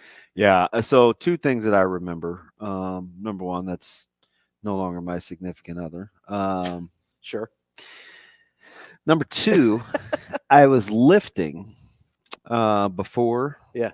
And I sandwiched my thumb in between putting dumbbells back. Oh, that's bad. So it was it looked like a chicken drumstick. And so this probably is TMI, but it's totally DB. Yeah. Right. My thumb was bad, and the bathrooms in cruise ships are extremely small. Okay. Like bathroom or like an airplane? Very narrow, Yeah. a little bigger, but not much. But in the same neighborhood. So my range was not good. Yeah. And angles were not good. Okay. So, because I couldn't use my thumb. Yes. So basically I didn't eat. That's not great. No, because that's a like lot half of what what cruises on are. a cruise, right? I'll never forget that. Yeah, because for me, hygiene is yeah. You're clean freak. Hygiene is one. Yeah. Food is two. Yeah. 1A. So that's if they'd been flipped, then you would have eaten. So that's really you really want to know what I did in 5 months outside of Stark, Rezak, and my buddy Adam is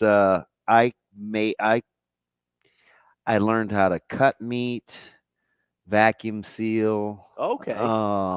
You were talking about like doing some sous vide the other day. Yeah. Yeah. Yeah. So I got very, very, very cost efficient. Oh, nice. I Yeah. learned a ton. Yeah. And I lived on TikTok. Which is probably less healthy than the other ones. No, it's good. Well, you do a lot. You're like on recipe TikTok. You Yeah. should. I could give you my. I just give you my phone, and you could scroll through my FYP, and it's It's just one. gonna, It's nope. It's one of three things, guaranteed. It's either some sort of motivational saying, okay. like how to attack life, Food. yeah, or what's the third? I mean, I don't think it's sports. I think it is. Ooh. Motivational is going to be my second one. I don't know what the third one is. Home workouts. Oh, yeah. Okay. That makes sense. Yeah. Like I can do things with my body that I'm like, that's all it took? Just out here doing like some Pilates. I wonder how much money I wasted on memberships. And I only go to Budget because it's free. It's like, really? Oh, ouch, that hurt. Like, yeah, just your own body. Yeah. But I do have to invest in a bigger rubber ball. Oh, yeah. I mean, like probably the biggest one. Yeah, probably. Yeah. I want that one. I think so. It got lost. I thought we used to have one. It's gone. Yeah, I have no idea. Probably didn't make the move. I would say if you made a move, you probably, a lot of times things don't make the cut. It's like whatever. And speaking of making moves, I got to ask you something. Yeah. Because we're talking about Tony White. Yeah, you're very good at personality traits. Okay. So, without just generally speaking, just talking to T-Dub or Coach White, whenever the SC thing was. So this was the first day that they could kind of get back out on the road. So he came that Friday. I think the SC thing broke on Tuesday, Wednesday. He'd flown out there. He decided Thursday night and was back. Okay. And he came to Westside the very next morning. And before we even walked in the building, that place has like 75 trillion hallways. Yes. I still can't get around that building. The only place I can go is I can go to the gym. I know how to get to the gym. I know how to get the bathroom from the gym, and I can get back out. That's the only place I go. So there's two people. Well, there's three. Rezak, obviously, but he wasn't up there. Yeah.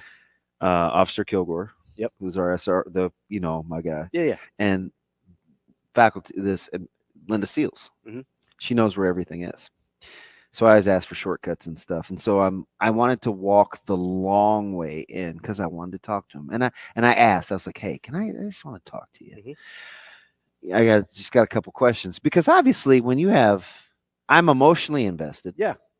You have a kid that's thinking about I'm connected, right? Like I want to know. So can I just talk to you? Can you just shoot me straight? Super gracious. Yes. He's walking me through how it all went down and him doing his due diligence, and that took some time and talking with Lincoln Riley and stuff. And so it kind of gave me a snapshot into his personality. And so I asked Sam, I'm like, somebody that is that attention to detail specific, because we literally were on the back. We probably talked 35 minutes before we met Caleb. Okay. So that's a long time to be in the building shooting the breeze, right? Yeah. Especially when it's just two people. Can you make a decision that quick, do you think? Because I really don't know. I'm curious if you could. Or is it different because one was a coordinator job, DC, but the other was a head coach?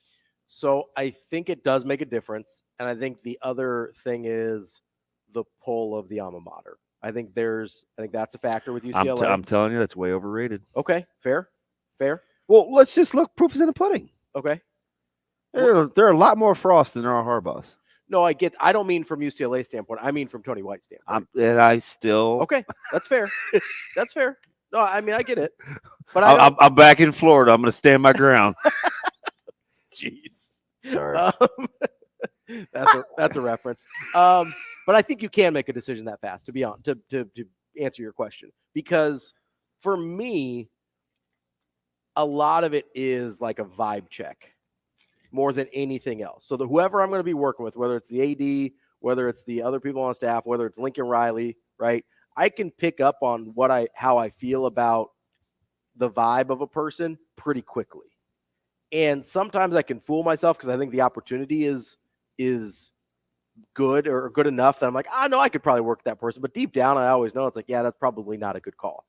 And sometimes you make that call anyway, but I think you know pretty quickly, at least from me. I don't know if other people operate that way, but I'm guessing Tony White pretty quickly either picked up on, not that Lincoln Riley's a bad guy or anything, just, hey, yeah, I don't know that we would work well together. Or so, I mean, it was everything, like weight room, like everything. Yeah. Wouldn't that be amplified as a head? You would think so. Although you'd have more autonomy to change it if you wanted. You have more autonomy to change it. Okay. You also have autonomy to delegate to people you trust. Okay. But you think he's got a pretty big tree? I don't know. I don't know. I don't either. I would say probably not yet because he hasn't been that guy for that long yet. But I really don't have a feel on what his network looks like because that was one of the big issues with Frost. We can keep going into this. Yeah. As we wrap up hour number 2. It's a lot, man. Here on Hurrdat Sports Radio. Wrapping up hour number 2 here on Hurrdat Sports Radio, AM 590, ESPN Omaha, ESPN Tri-Cities. We're live on Twitter, Facebook, and YouTube as well. That's DB. I'm Ravi Lulla, and we are brought to you by our friends at Team Jack Foundation. Team Jack has raised over $12 million to date and counting, with the focus of finding better treatments for kids fighting brain cancer and one day finding a cure. The treatments currently used are decades old and highly toxic. Even if a child survives, they are often left with lifelong issues because of that treatment. Team Jack is trying to find a better way, partnering with some of the best institutes in the country, including our very own Nebraska Medical Center, with their creation of a Nebraska childhood brain tumor program. If you want to get involved, get teamjackfoundation.org. They've got events. You can donate right there on the page. All sorts of information on how to get involved with Team Jack. Yeah, all bias aside, because it's right in my backyard. Been trying to get my sister-in-law connected with the folks from Team Jack, which was at her behest early on with my niece Lennox, who is just 14 months old. On her second round of chemo. She's a fighter, though. That's a lot. She is a little cutie pie. She's got some blastoma that she's dealing with. They took her kidney early in January. She had some lesions in the lungs, 14 of them. Not that I'm counting, but it had not gotten to the brain. So she's something else. I took her some mac and cheese. Because she kind of, like, her appetite kind of comes and goes. And Jill asked me, I don't know where everybody else was, but I'm glad Jill could ask me, right? That's Jay's sister. And she's like, hey, this is probably 3 or 4 weeks ago. And she had RSV at the same time. Oh, gosh. And so Jill's mother-in-law was at the hospital. It was just her and Lennox. And she had on Nebraska gear, and she's not from here, so that was pretty cool. Yeah. She's like, hey.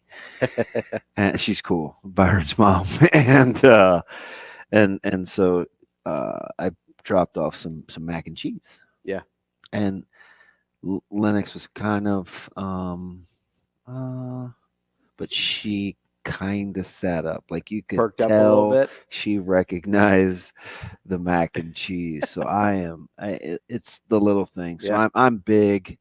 I obviously emceed a couple of events for Team Jack, and that's how I kind of got close to Rex and things like that. So cancer sucks, man. Yeah. It's so hard when kids, especially when they're that young, like Lennox has no idea what's going on, really, at that age. She got her out. Jill brought Lennox to a game because she wanted to watch Caleb. Oh, it's probably about a week ago, and she's obviously lost her hair, and she's a little cutie pie, and she has these big blue eyes. She totally has, actually both, because Byron he used to play soccer at Creighton. Oh yeah. Super guy. Yeah. Right. So Lennox kind of has this head piece on, and she is so stinking cute. And I'm like, from the time that she's been born, she's a fighter. Like, she's kind of tough. Yeah. She has an older brother, Dax, who's amazing. He's a big Paw Patrol guy. He's like 3. I got to show you this video. He's trying to make layups after the game the other night, but he has no ball. So he's just out on the court. He's just doing his hand. Fake layups. But yeah, man. So anything you could do to support Team Jack and on like a personal note, like that's one that's super near and dear For sure. To my heart. So just another one of those things that happened over 5 months where you're like, oh man, there's got to be more to life than what I'm really doing. Am I in my sweet spot? But I gotta ask you though. All right, as we kind of transition, because that was a little heavy, and I told myself I was not gonna cry on day one. Not gonna cry.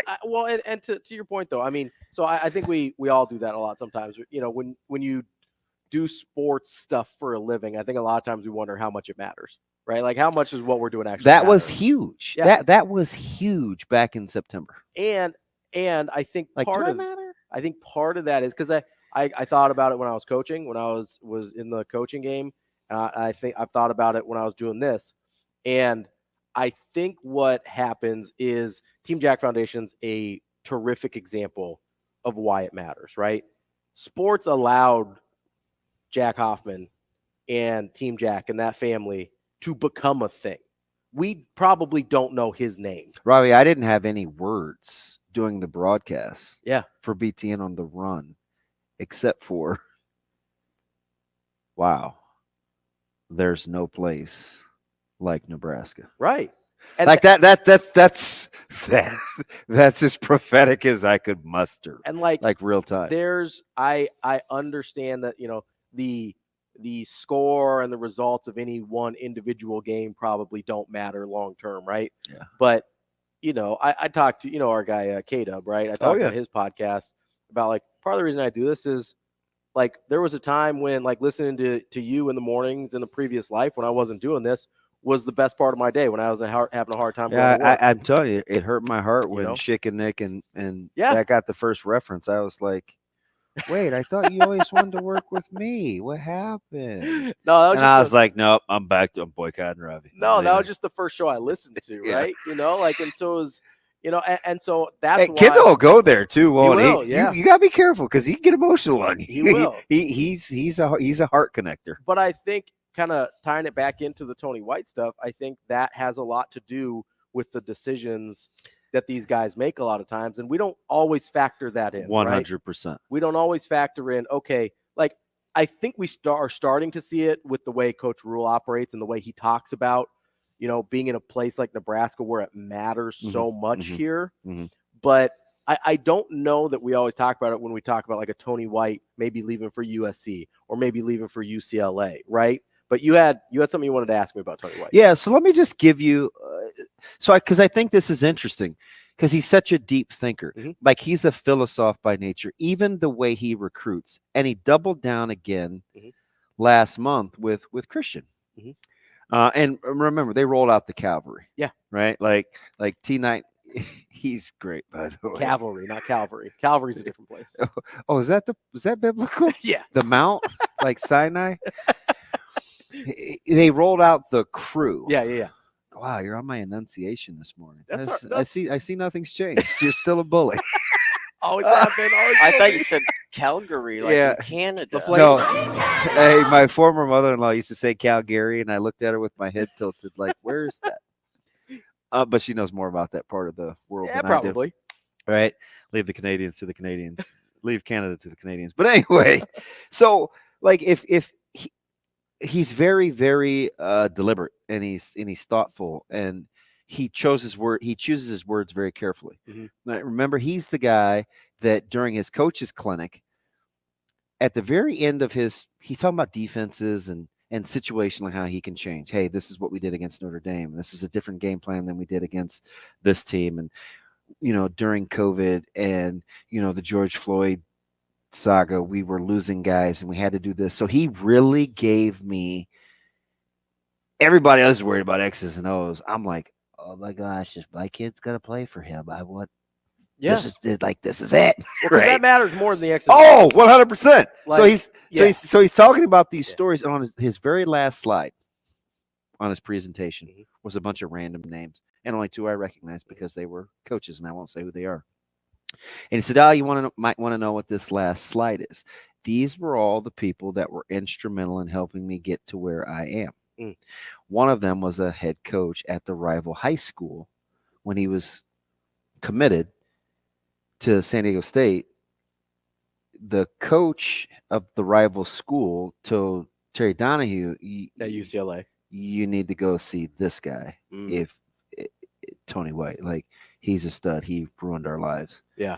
A week later, he flips and gets the UCLA offer. And signing date was like 2 weeks ago. Yeah. So I knew he was a connector, right? So he's evaluating these programs, and I watch how he teaches defense. You know, hey, 45-degree back pedal, not straight back 90. That 45 buys you a little more time because you can turn and open up. Hey, 6-inch eyes, right? You can go from swivel to swivel where you can see what's happening in front of you. Hey, when we're in 3, don't peek for the landing spot. Feel for it. All these little intricacies that 100% matter. Yeah. I just wonder, can he do his due diligence in this amount of time and not be swayed by the emotion or the allure of a head job? Yeah, I mean, it's a really good question because this is who he is, right? You listen to him talk, like how thoughtful he's like a violent Socrates. And I don't know if Socrates killed anyone, right? I mean, back in the day, are you a philosopher? Yeah. Wait, you don't think the same as I do? He's out. Yeah, right. Feed him a poison grape or whatever those guys did. But like he's very, very thoughtful. You know, I kind of made this analogy a couple weeks ago, but it's kind of like when you're buying a house. You're making the biggest purchase of your life, and you see that house 2, maybe 3 times before you actually sign those papers, right? I mean, that's about right. Right. You know, like you spend more time trying on a pair of jeans usually than you do when you're trying to buy a house. It's kind of the same thing when you're trying to figure out if a coaching job is right for you. He doesn't get a lot of time to make one of the biggest decisions of his life. He doesn't get a lot of time to feel it out. And so would he like more time? I guarantee yes, the way he thinks. Is he going to get more time? No, absolutely not. And so basically you're trying to make the best decision possible with bad or incomplete information. And so you have to, at that point, you do have to trust your gut almost, but you have to trust your gut, not your emotions. That's a different thing to me. I still feel like we got to revisit this. We will. I want to give you some resumes. Coming up next, we've got Andy Markowski, former Husker, father of Alexis Markowski, and we will talk a little Husker women's basketball here on Hurrdat Sports Radio. Kicking off hour number 3 here on Hurrdat Sports Radio, AM 590, ESPN Omaha, ESPN Tri-Cities. And for our third hour, we're on KFOR in Lincoln as well. Speaking of Lincoln, had a nice little basketball game yesterday afternoon. Joining us now to talk about that on the Warhorse Sportsbook hotline is Andy Markowski. Andy, how are you this morning? Yeah, doing great, fellas.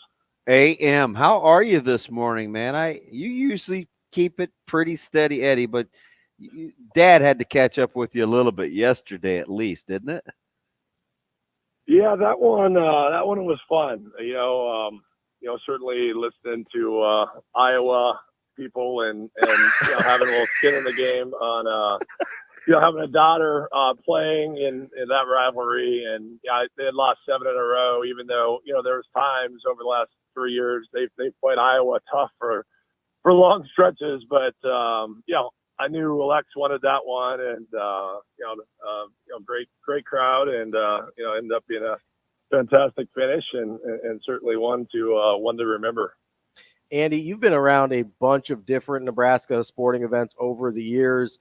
Where does you mentioned the crowd there, where does that kind of rank in terms of an atmosphere? I know it was kind of strange because a lot of people were there to see a player not on Nebraska in Caitlin Clark, but towards the end there, as Nebraska was able to come back in the fourth quarter, you kind of really felt the pro-Nebraska crowd come out. Just how did you how was that atmosphere compared to some of the others?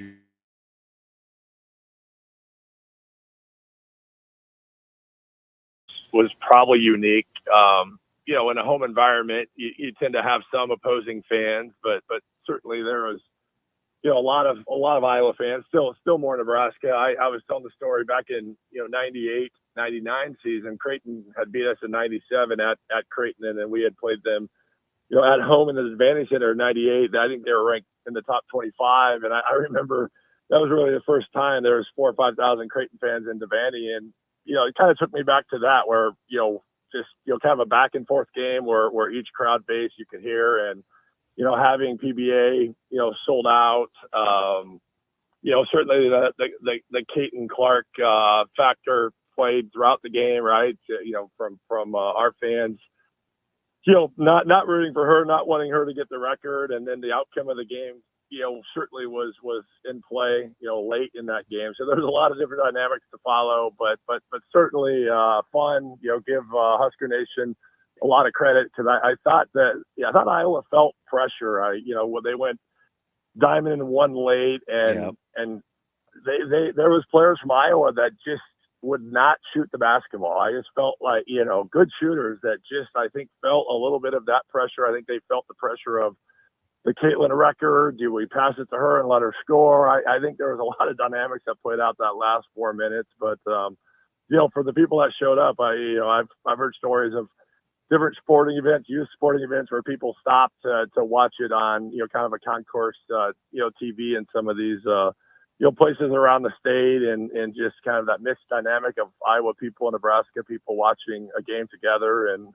Nebraska came out on the good side. So, just fantastic for everybody. Hey, let me ask you something, because I think you mentioned something about, Kate Martin, who had shot it well, missed 2 really good looks late.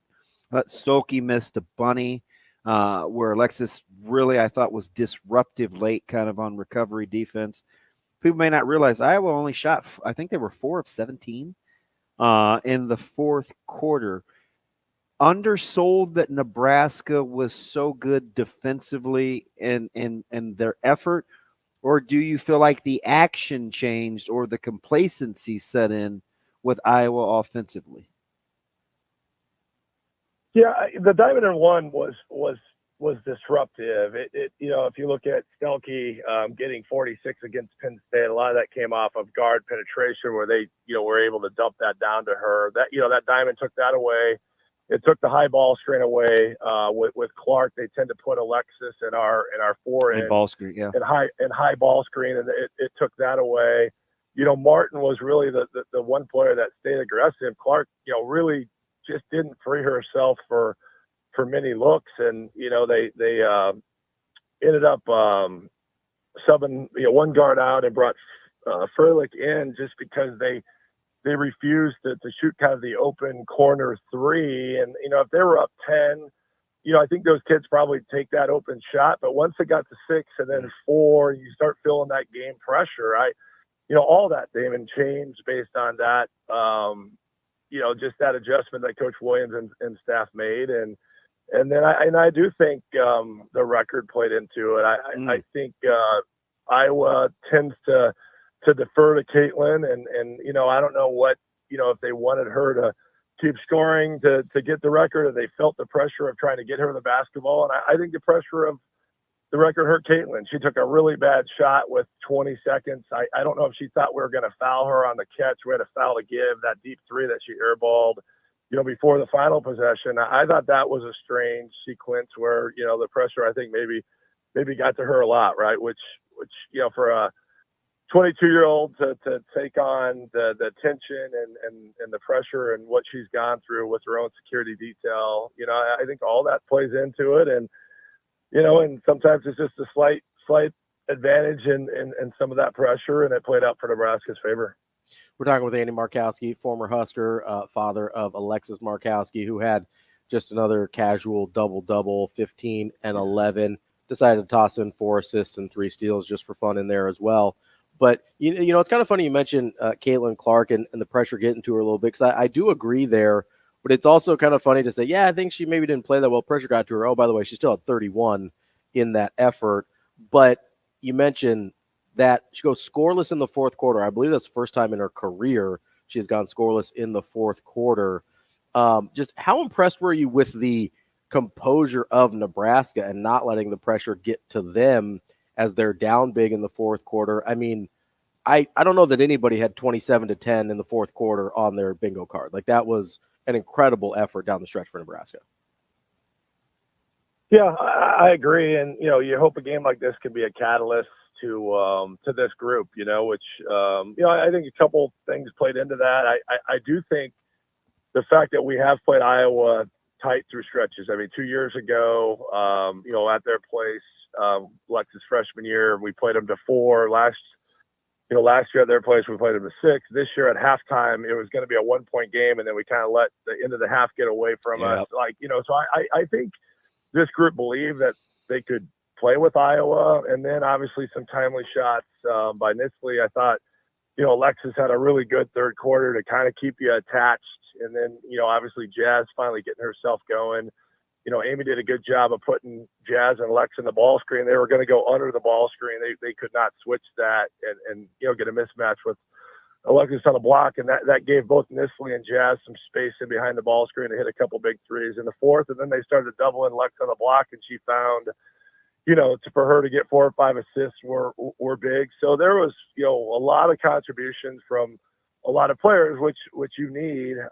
Potts, had a 6-0 run there in the third to keep them attached. So you can kind of go back and ask yourself, how did it play out? And we just had a lot of players have solid, good games, and that's what this team needs. And if you're going to beat the number 2 team in the country, you got to have multiple kids play well. And Nebraska did. Yeah, I thought Potts did a good job getting to a couple 50-50 balls where she'll get credited for rebounds too, which I felt like was interesting. But you mentioned a couple things, so let me encompass it in one question.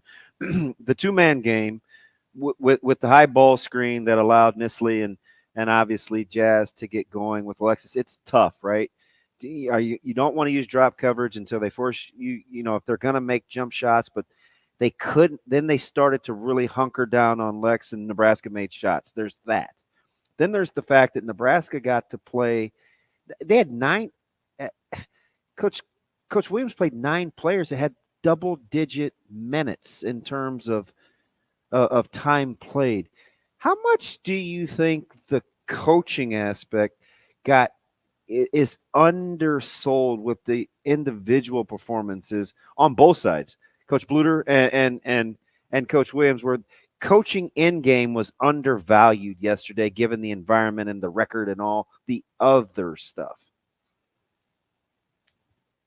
Yeah, I think for the first time we won that battle. And like I said, a lot of it was, I thought the diamond was, was big and employed at the right time. And then, I do think we did a good job of we kept them from going zone. We had shot it well enough. They tend to go to their matchup, which has really stalled us in prior years. But Alexis really hurt their zone in Iowa. So I think they came in knowing that they couldn't. Alexis is big enough against Iowa. Stelke only at 6'1" to really throw over the top of their zone and get her some touches around the rim. So we kept them out of going zone because I think our perimeter kids had shot it well enough. To your point, Lex scored enough on the block where they had to start sending a double. And then, she kept them in it in the third quarter. I mean, then the ability of her, then they were switching some of the ball screen, and then Alexis pick and popped. Well, they didn't switch. They kind of dropped coverage, Damon, as you mentioned, and she picked and popped and got a 3. So then they changed the cover there. So there was a lot of in-game adjustments that as a basketball coach or you could follow. Maybe as a fan, not so much. But I thought Nebraska won that battle in the fourth quarter, and Iowa really never adjusted to the diamond. They didn't screen it. They didn't get Caitlin any good shots. And, I think Stelke might have had a basket in the fourth quarter. And if you take Clark and Stelke away from them, you're down to Kate Martin, which, is a really good player, but you like your chances if Kate Martin is the only one on Iowa's team that's, able to score in the fourth. And, it proved out in our favor. And then you got to credit Jazz hitting a really tough shot and then making 4, until you're there at that free throw line and in a moment like that, the pressure of going 4 for 4, was a big reason why, Iowa needed to make a 3 versus a 2. That changes that landscape in that 30 seconds, which plays to our favor defensively, where you only have to defend, the 3 versus having to defend both the 2 and the 3. So, there's a lot of things that went right for us in the fourth quarter, and, I'm just happy for the group. And, now the reward is they get to go play a top 10 team at Iowa State on the road. So, it doesn't get any easier. Let me ask you something. This is probably more your basketball mind than it is kind of the the dad fan aspect, because I mean, you've obviously broadcasted, you played, coached, you understand it. Do you sometimes look at Jazz? I'm curious. Do you say, "Gosh, you're very capable. I'd like for you to be more aggressive," or do you say, "Hey, you know what? I appreciate your versatility because we have a lot of pieces to the whole part"? Yeah, Jazz is immensely talented. Her versatility, the ability to pass, defend, rebound, really good shooter. I think sometimes she struggles. Right now teams are putting their best perimeter defender on her, right? And that's hard. I mean, Alexa's the same way, right? You get the best post defender, the second defender goes to Potts. And, Nebraska offense benefits at the 2 through 4 positions because teams are set up to take Jazz and Alexis away. I do think Jazz has struggled shooting the 3. Part of it is I think there's times she forces and takes some tough threes, which has hurt her confidence. But I thought she played in rhythm the Iowa game. I think Darian, helps Jazz get shots. So, having Darian, potentially back is going to be big for this team as they finish. But, Jazz is a top 10 player in this league. She, probably hadn't had that type of year up to the last couple weeks, but, to see the ball go in and start to get that confidence, we're going to need her to have a big stretch run if this team wants to, hopefully play themselves into a top 4 or 5 seed in the Big Ten tournament. And then, I think the goal is to try to play yourself up to the 6 or 7 line. That 8-9 game in the tournament is great. You get a potential winnable game in round 1, but then you get a 1 seed round 2 on their home court, which is always a challenge. So, I think, this team should have the goal to get a double bye in the Big Ten and play themselves up to the 6 line, which gives them a chance to maybe win 2 in the NCAA, which, you're in rare company at Nebraska if this team can play well down the stretch and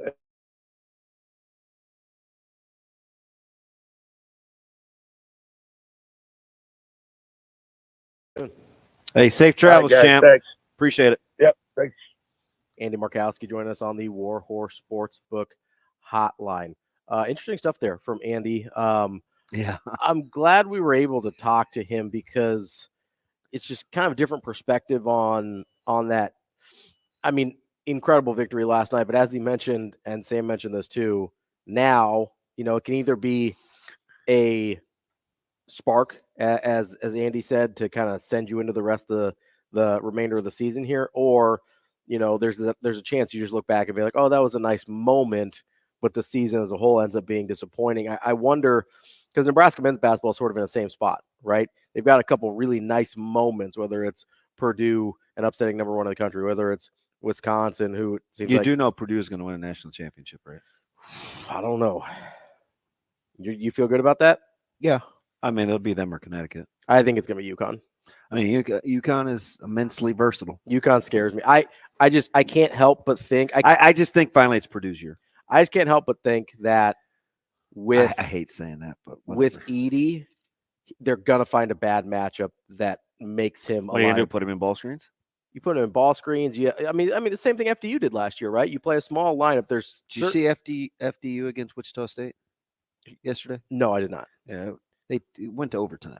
Now FDU or FAU pulled away. No, not FA. When last year. FDU. Oh, Fairleigh Dickinson. Okay, yeah, I thought you were talking about. No. Where yeah, Purdue lost. Okay, right? with you. If you get a small, versatile lineup against Zach Edey, he can become a liability.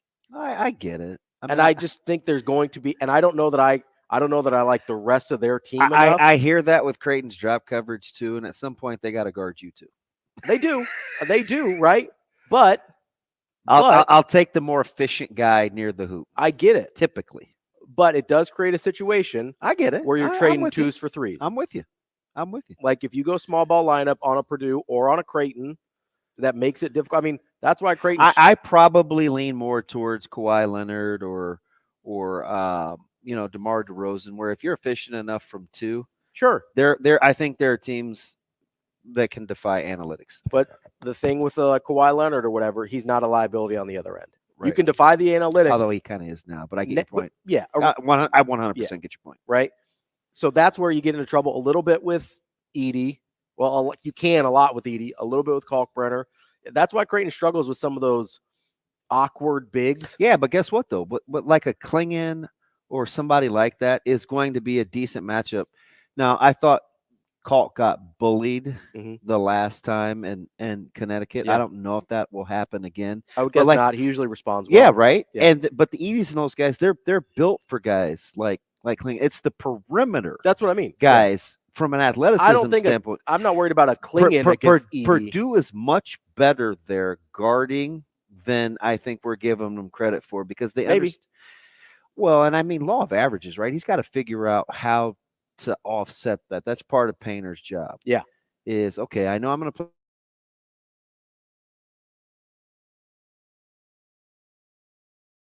play. High ball screen action. You can put him in the middle of the floor. You can put it to the right, to the left. You're going to put him in a bind, right? He's uncomfortable out there. Like, I think they'll figure out how to work their way around that. And if they do, they'll win a national championship. Well, and Purdue's got to figure out, like every team's kind of got their thing, right? There's one. Kentucky doesn't shoot it well enough. Baylor shoots too many threes. Kansas doesn't have a good bench. I mean, McCullers has got to get the knee healthy. UConn doesn't have a ton of flaws. Not a lot of flaws on UConn. I worry about Carolina's guard depth. Yeah. Like, what happens if R.J. Davis is not making enough tough shots? Like, they need another bucket getter. Do you trust Baycott? Yes. Okay. Especially given the matchup. Like, if we're talking about big, plus he's 25 or 24. Yeah, I know. Right. So do I trust him against some other bigs? Yeah, but there's a couple of other things I worry about. More than that. More than that. But like kind of every team has, you know who I like? Who? I like Tennessee. Oh, okay.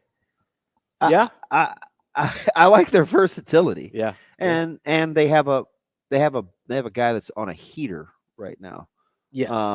And he's a bucket getter, and you need one of those. And he's big too. He's a big bucket getter. Like in college, most of these teams, their bucket getter is a small guard. Yeah, you've got like maybe a 6'1" point guard that can go get it, which can be challenging because you don't always get good shots with that guy. What is Dalton McNeck like? 6'7"? Yeah. I mean, he's at least 6'6". Yeah. And he's athletic and rangy. Like that dude's getting a shot off against anybody in college. I'll take the national championship. Will come from Connecticut or West Lafayette. Okay. I trust Connecticut. I trust UConn more than I do Purdue. I think Purdue has not necessarily a fatal flaw, but an obvious flaw. If you can take advantage of it, I don't think UConn has an obvious flaw. So, and I know it's an isolated example. Did Kansas, the way that they handled Baylor down the stretch, did that bother you, or do you think Harris and those guys are capable of better decisions managing the clock? Kansas bothers me overall a little bit this year because of their bench. Well, because their bench and I've expected them to be better all year. Did you tell Andrew that my preseason prediction was that Hunter Dickinson was Player of the Year? I did not realize it could be R.J. Davis too, but yes, he'll for sure be ACC for Player sure. of the Year. Yeah, the problem with Kansas is I haven't seen them be great consistently enough. I think if you just look at, I mean, you're right that the guard depth is a little I don't love, but if you're just talking, I mean, certainly just top 5. Yeah, they're nice. You're looking at, okay, maybe that's the best 5 in the country. And Self is top 3-4 coach in the country. Absolutely. And so I could see Kansas winning it in a tournament setting, right? Maybe UConn gets knocked off by somebody fluky that goes on a heater. Then all of a sudden it's like, oh, Kansas's path is pretty nice. Or, I could see that in terms of nothing weird or fluky happening. I mean, something weird's going to have to happen for me to think that UConn's not going to win the national title. Do you I was talking to my buddy, Degenerate Aaron, and because he's not in love with the Big East Conference. And I actually put them ahead of the Mountain West. And I'm not going to fight you over if they're ahead of the ACC. I'm sure statistically it's going to go, SEC, Big Ten. Although the Big Ten is not. This year is. So it's going to go SEC, Big 12, Big 10, ACC, Mountain West, probably. Then the Big East. I would imagine. You take the ranking SEC over the Big 12? So So I think the Big 12 might be the best conference in basketball this year. SEC gets more bites at the apple because they've got more teams. But I don't know. I'm having a hard time picking a conference. At first blush, I probably would take Big 12. But let's say you put the Big East. Would you put the Big East ahead of the Mountain West? I mean, it's hard because, so you so just sitting here, because I kind of gave you, I don't know the exact order, but those would be the teams that you could make the debate for ahead of the Big East. So are you comfortable without knowing the data, analytics, saying the Big East is the 6th best conference in the country? Because it doesn't sound right out loud. It doesn't, but it's probably close. Probably right. It's probably close. Should we Google? We'll do a little bit. We'll clean some stuff up here next on Hurrdat Sports Radio. Welcome back here to Hurrdat Sports Radio on AM 590, ESPN Omaha, ESPN Tri-Cities, and KFOR in Lincoln. We're live on Twitter, Facebook, and YouTube. That's DB. I'm Ravi Lulla. It's time now for the Warhorse Sportsbook Sports Cleanup. A lot to get to here. I wonder if we had any, they were doing the prop card challenge on Warhorse. I wonder if we had any winners. I don't know. We know one guy. I did not do well on my prop card challenge. I missed a lot of them. We know one guy that, and it's so him. Yeah. Just one time on a humbug, gets a hunch, then strong-armed me. Yeah. Into showing him how to do it. Yep. Then made fun of the fact that my account has no activity. Yeah.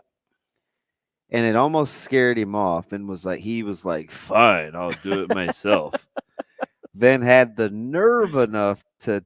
He went all Thanos on you. Fine, I guess I'll do it myself. Text me last night and say, hey, how do I withdraw my 3,500? It's funny. As soon as you said that number, because I knew what some of the prop lines were. Oh, yeah, because how'd I set it up? I go. You were just like, this guy we know really, really well just won a $3,500 prop on a $100 bet. Was it the non-QB passing touchdown? Yes. Because I knew that number because I had looked at it. Do you know what he had nerve enough to say? What's that? Not, hey, I'll break you off, right? You like a finder's fee on that? Yeah. It was, hey, man, lunch on me. If I could eat $1,000 worth of food for lunch, that'd be cool. Depends on where you go to lunch. We've got Wyatt on the Warhorse Sportsbook hotline. Wyatt, what's going on, man? How's it going? Good. How you doing? Asian Wyatt, what's up, buddy? Hey, this might be too old of a reference for Ravi, but Nope, we lose him. Shower door, and there's Bobby Ewing. Right. Do you know anything about Dallas? Is that the Who Shot JR? Or is that Dynasty? Falcon Crest. Well, anyway, it's like the last few months have been a dream. Wyatt woke up from the. Hey, listen, and you know what's funny is you're one of the few guys like I was talking to the whole time, whether it was, I don't know, it was just telling jokes or cooking or something. Like, I appreciated your sense of humor. Yeah, well, I like the food. I like food, so I didn't mind at all. Hey, when's the last time your princess rocked the "Kids Are a Tough Hang" shirt? Is she still rolling with that, or?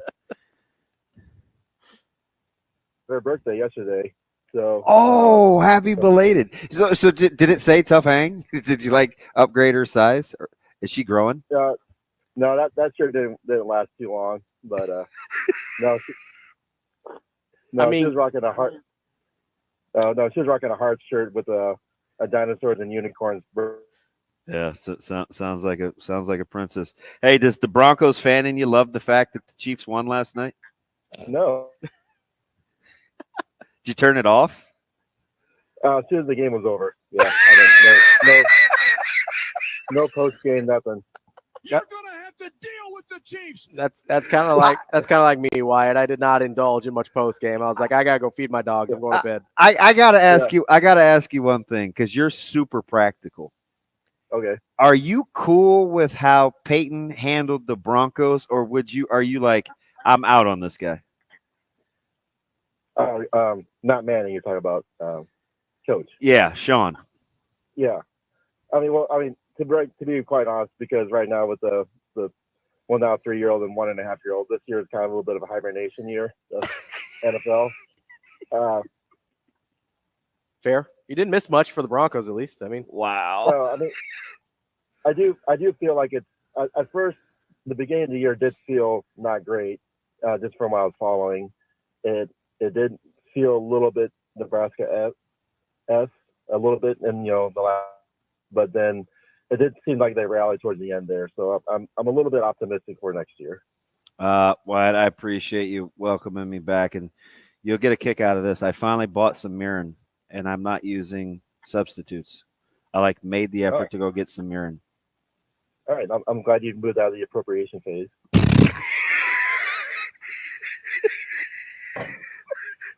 I still don't have the Asian pears, but outside of that, I'm good. Ooh, Asian pears are good. Thanks, Wyatt. All right, love you. I love it. That's Wyatt on the Warhorse Sportsbook hotline. What word are you saying? You're saying mirin? M-I-R-I-N. Okay. It's because the first time you said it, I thought you said urine, and I was like, it sounded a lot like urine. no. I was like, no, what no. are you cooking with urine? Nope. Don't do that. What do I look like, Manny Pacquiao? I don't. You? That's what I'm like. I don't know. I don't know if you like doing Although Moises. people say there are redeeming qualities. Manny Pacquiao's that guy. I don't know if you were like doing the Nutrients. Moises Alou, like trying to make sure you get your hands all calloused up, or what? Mark Schlereth. Was that a thing? Yeah. Yeah. So part of the reason he made the top 5 dirtiest players of all time was because he intentionally did that. Oh yeah, that's right. He has that's the name Stink. And yeah, that's right. I remember that now. I'm not going near that. No, mirin. It's what is that? I don't know what that is. It's like I think this now like Helen, Julian Childs or Sarah Baker Hansen would probably slap my hand, but it's like the equivalent to maybe a rice wine. Oh, okay. Or yeah. Okay. I know what you're talking about. Yeah, I'm sure my wife is probably horrified right now that I don't know what you're saying, but it's fine. I'm telling you, my cooking skills that's the only thing that really got better. Everything else, a little hit and miss. I'm an even bigger nerd for sports, though. I was watching the waste management. Hey, listen, that's good for the job, right? Dude, can you imagine shutting down alcohol sales at that event? Oh, I'm surprised you. I mean, They stopped taking tickets. Yeah, you're dealing with a possible riot on your hands if you do that. There's a really, really famous basketball player that played at the state school. Yeah. That, how can I say this? Came back the day of from being at the Open. Mm-hmm. This was a couple years ago, and came to the event that we both had some skin in the game. Absolutely smoked. Still from the yeah. That's kind of what the Waste Management Open's for. No, and he got 2 hours back coming from where he was. I was like, oh, where are you coming from? Keyword waste in that Waste Management Open. Yeah. So he was smoking ribs or what? Yeah, that's what he was doing. That's what he was doing. You had a couple. You had a last Tony White. Yeah, let me ask you tangent. something. I do, just for UCLA, because I'm not sure what kind of job it is, especially moving into the Big Ten Conference. I think it's a harder job than people think. All right, so how about this guy? Okay. I'm not going to tell you. I'm not going to tell you where he graduated from. Okay. But, offensive assistant, quarterbacks coach, offensive coordinator, but only for 2 years. Okay. Another offensive coordinator and quarterbacks coach at another institution for 1 year, then in the NFL for 1 year as a pass game specialist and a tight ends coach. Does that interest you? That's probably a little light on the resume. Okay. How about this? How about a guy that's coached at Delta State? It might be the giveaway. Quarterbacks coach, OC, interim head coach. So he's got some experience. Been a head coach. He is a current head coach, but he's only been a head coach for going to be 5 years. Probably more interested. Never been in a power conference. Probably more interested in that, the first guy. Okay. How about this guy? Okay. How about he was a seasonal intern in 14. Okay. He was a defensive assistant in 15-16. Okay. He was a defensive assistant at another organization in 2017. Mhm. In 18 and 19, he becomes an assistant secondary coach. Okay. In 20, he becomes the secondary coach. We've gone a long time without being a coordinator yet. In 21-22, he becomes the safeties coach. Mm-hmm. In 23, he becomes a coordinator. That's too light for me. I need more than 1 year of a coordinator to be a head coach. Okay. Are you keeping these in your head? Yeah. Okay. How about this guy? So he was a linebackers coach. Okay. For 2 years. Then he coached corners for 1. Then he was a recruiting coordinator and coached cornerbacks for 1 year. Mm-hmm.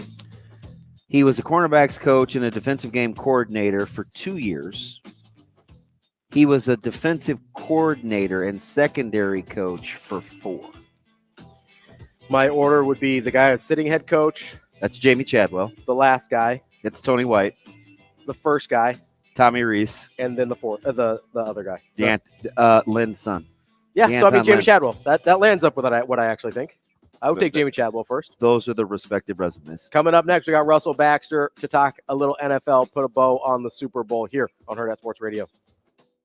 Wrapping up the show here on Hurrdat Sports Radio. I'm Ravi, Lulla, DB here with me. We're on AM 590 ESPN Omaha, ESPN Tri-Cities, and KFOR in Lincoln. You can also find us on Twitter, Facebook, and YouTube. You can also find our friend Russell Baxter on the Warhorse Sportsbook hotline joining us now. Russell, how are you this morning? I'm doing terrific. Was there a game last night? I mean, there's a game I'd like to forget. I'm randomly a 49ers fan here in Omaha. So it's a little rough for me this morning, but we're getting through it. Well, there was a time where the 49ers were the first team to win 5 Super Bowls. Isn't that something? And now they're one of a handful of teams to lose at least 3. That's so, in a very familiar pattern, for Kyle Shanahan against Andy Reid. Now 0-4 against Andy Reid. Here's the. I gotta ask, Russell. You've done this a long time. You're a historian. Was it anticlimactic that the people that like the Chiefs simply boiled this down to they have Mahomes, San Francisco doesn't? So for as exciting and back and forth and missed opportunities as that game was, that final drive, you're like, oh yeah, I could see that coming. I was just in denial. Well, yeah, I mean, it was funny. It was, watching San Francisco and their offense in the second half, I was a lot more impressed with it.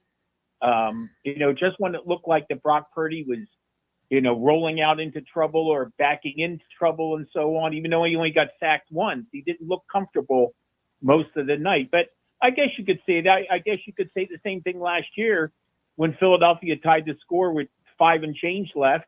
And by the time they saw the football again, there was 8 seconds left and Kansas City was up 38-35. But what gets lost, and it shouldn't, is the Chiefs' defense. Oh, yeah. And, watching that defensive struggle for most of the game, I'm sure that some people might not realize, that the Chiefs gave up the second fewest yards and the second fewest points in the league this year. The 49ers gave up the third fewest points. So for everybody screaming offensive league, there was a lot of defense played last night. And watching Patrick Mahomes do, and listen, I'm not a one-man, Patrick Mahomes beat Brock Purdy, okay? That's for the Borg McEnroe crowd, okay? That's great. This quarterback beating the quarterback thing, it's so disrespectful to the other guys who play. Okay, it's not handball, all right? But their defense, Steve Spagnuolo, who has had his highs and lows as a head coach and a defense. Here's something that's really interesting, and Spagnuolo's been part of some bunch of Super Bowl teams. Do you know he was also the head coach / defensive coordinator of the New Orleans Saints the year that Sean Payton got suspended and his team gave up the most total yards in the history of the league in one season? Yeah. So it's interesting, Russell, because I want to stay right there. I've been fawning, and I'm a Steelers fan. But I love sports and I love football, and I help coordinate a defense. So I pay attention to little things. I've always loved the Chiefs secondary these last couple of years. And I was saying in the first segment, their ability to do what they do, whether it's tackling, understand motion, keep things in front, being able to play in space, that's really the difference in this Spags defense, because he can be as intricate as he wants because that back end is so football sound. They're unbelievable as a group. Well, it's funny. If you think about the Spagnuolo defenses and how they've excelled at times, it's been the front four. And so this is a little bit of a twist. And maybe, you look at what the Chiefs have drafted the last couple of years and done an outstanding job, getting the players they have, Karlaftis and I'm going blank on the cornerback. Snead or McDuffie? Who they got in the first round and so on. So, and of course, Isaiah Pacheco got in the seventh round. He wasn't Mr. Irrelevant, but he was in the seventh round, like Brock Purdy was in the 2022 draft. And those young players have really come through for them. And, it was funny because it was a night also. My pregame prediction was 26-21 Kansas City. So I was 1 point off on one and 1 point off on the other. And I thought Travis Kelce might be the first tight end to be MVP. By the way, he did lead the game with 9 catches and 93 yards. But what Mahomes has done the last 2 years, it's great to look at those passing numbers. And by the way, again, forgotten last year, he was MVP. He threw for less than 200 yards. Mm-hmm. But I believe that 26-yard run against the Eagles late in the game that helped set up the game-winning field goal was key. And again, we saw Patrick Mahomes with his legs last night against the 49ers. Not only did he throw for over 300 yards, guys, he led the Chiefs in rushing last night with 66 yards. We're talking with Russell Baxter. He's an NFL historian. You can find his work currently on Fansided. Russell, I'm sitting here wondering if we learned anything about who Brock Purdy is in the NFL as a quarterback. Do you feel like you learned anything about Brock Purdy that you didn't already know? For those who want to label him a front runner, he was anything but that in the postseason. Mm-hmm. He led them from behind against the Packers. He certainly led them behind against the Lions. And by all accounts, I thought he did a hell of a job yesterday. He looked shaky at times, but later in the game and later in the second half, he looked pretty solid, and he was getting the ball. I mean, he had kind of a lull in the middle of the game where you thought maybe, just maybe. And listen, there was a lot of nerves last night in that game. You cannot, and I know this from the players that I worked with at ESPN and coaches and CBS and my television days and stuff, that if you've not been in the Super Bowl, it is a humbling experience early on. And I've seen teams lose the Super Bowl in the first quarter and rally late and not have enough. But that first quarter, especially against a team that's been there for the most part for the last 5 years, they've changed personnel and over. The Niners had not been there, since 2019. Now, there was no Christian McCaffrey in that window there. He was still with the Carolina Panthers. You saw him put the ball on the ground yesterday, early in the game. So you could see that Trent Williams got off to a miserable start as far as penalties and so on. So, Super Bowl, there's a lot to be said for Super Bowl experience, especially early in the game. But, I have to point this out. Once again, Kyle Shanahan is up by 10 on the Chiefs in the Super Bowl. Yeah. It was 10-0. And let me throw out one more historic thing and tell me what you think about this. In the first 48 Super Bowls, the Redskins in Super Bowl 22 and the Saints in Super Bowl 44 were the only teams to recover from double-digit deficits to win the game. It has now happened 5 times in the last. Unbelievable. Russ, let me ask you something. Kind of along those lines with what's next and is this a dynasty? For the AFC, obviously, there's Baltimore, there's Buffalo. I think people are excited about what's going on with the Chargers and San Diego. I'm not in on the Jacksonville hype, but that's whatever. When you look at these coaching hires, whether it's Atlanta or, McDonald being in the division now, for you and your money, who was the best coaching hire in the offseason relative to the fit? Well, I like the fact, I want to know if this answers your question. I kind of like the fact that the Raiders retained Antonio Pierce, which is, I'm sure many people would agree that they made a big mistake not keeping Rich Bisaccia a couple years ago after he took over Gruden, led them to the playoffs. That was not well met, and in comes Josh McDaniels, and he didn't even last his contract. So I like that. But I do like the McDonald move because of what he was able to do in a relatively short time with the Ravens. And I find it interesting. Again, I'm so offended because I keep on hearing what an offensive league this year, and more than half the new guys are defensive. Yeah. And it's one of the funny things I hear my media brethren. Well, he's a defensive coach. So that means he has no knowledge of offense whatsoever? Is that what you're trying to sell me? Why don't you explain Tony Dungy?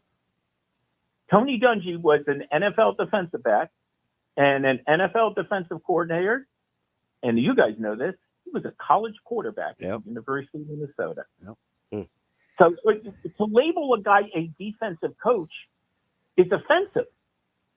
Okay? Yeah. I mean, a coach is a coach. If he can delegate and has a good staff, he's going to be successful. Not every coach who has a defensive background is going run, punt. Hey, Russell, we're up against it. Let me ask you your opinion here real quick. Who gets an NFL head coaching job again first, Belichick or Vrabel?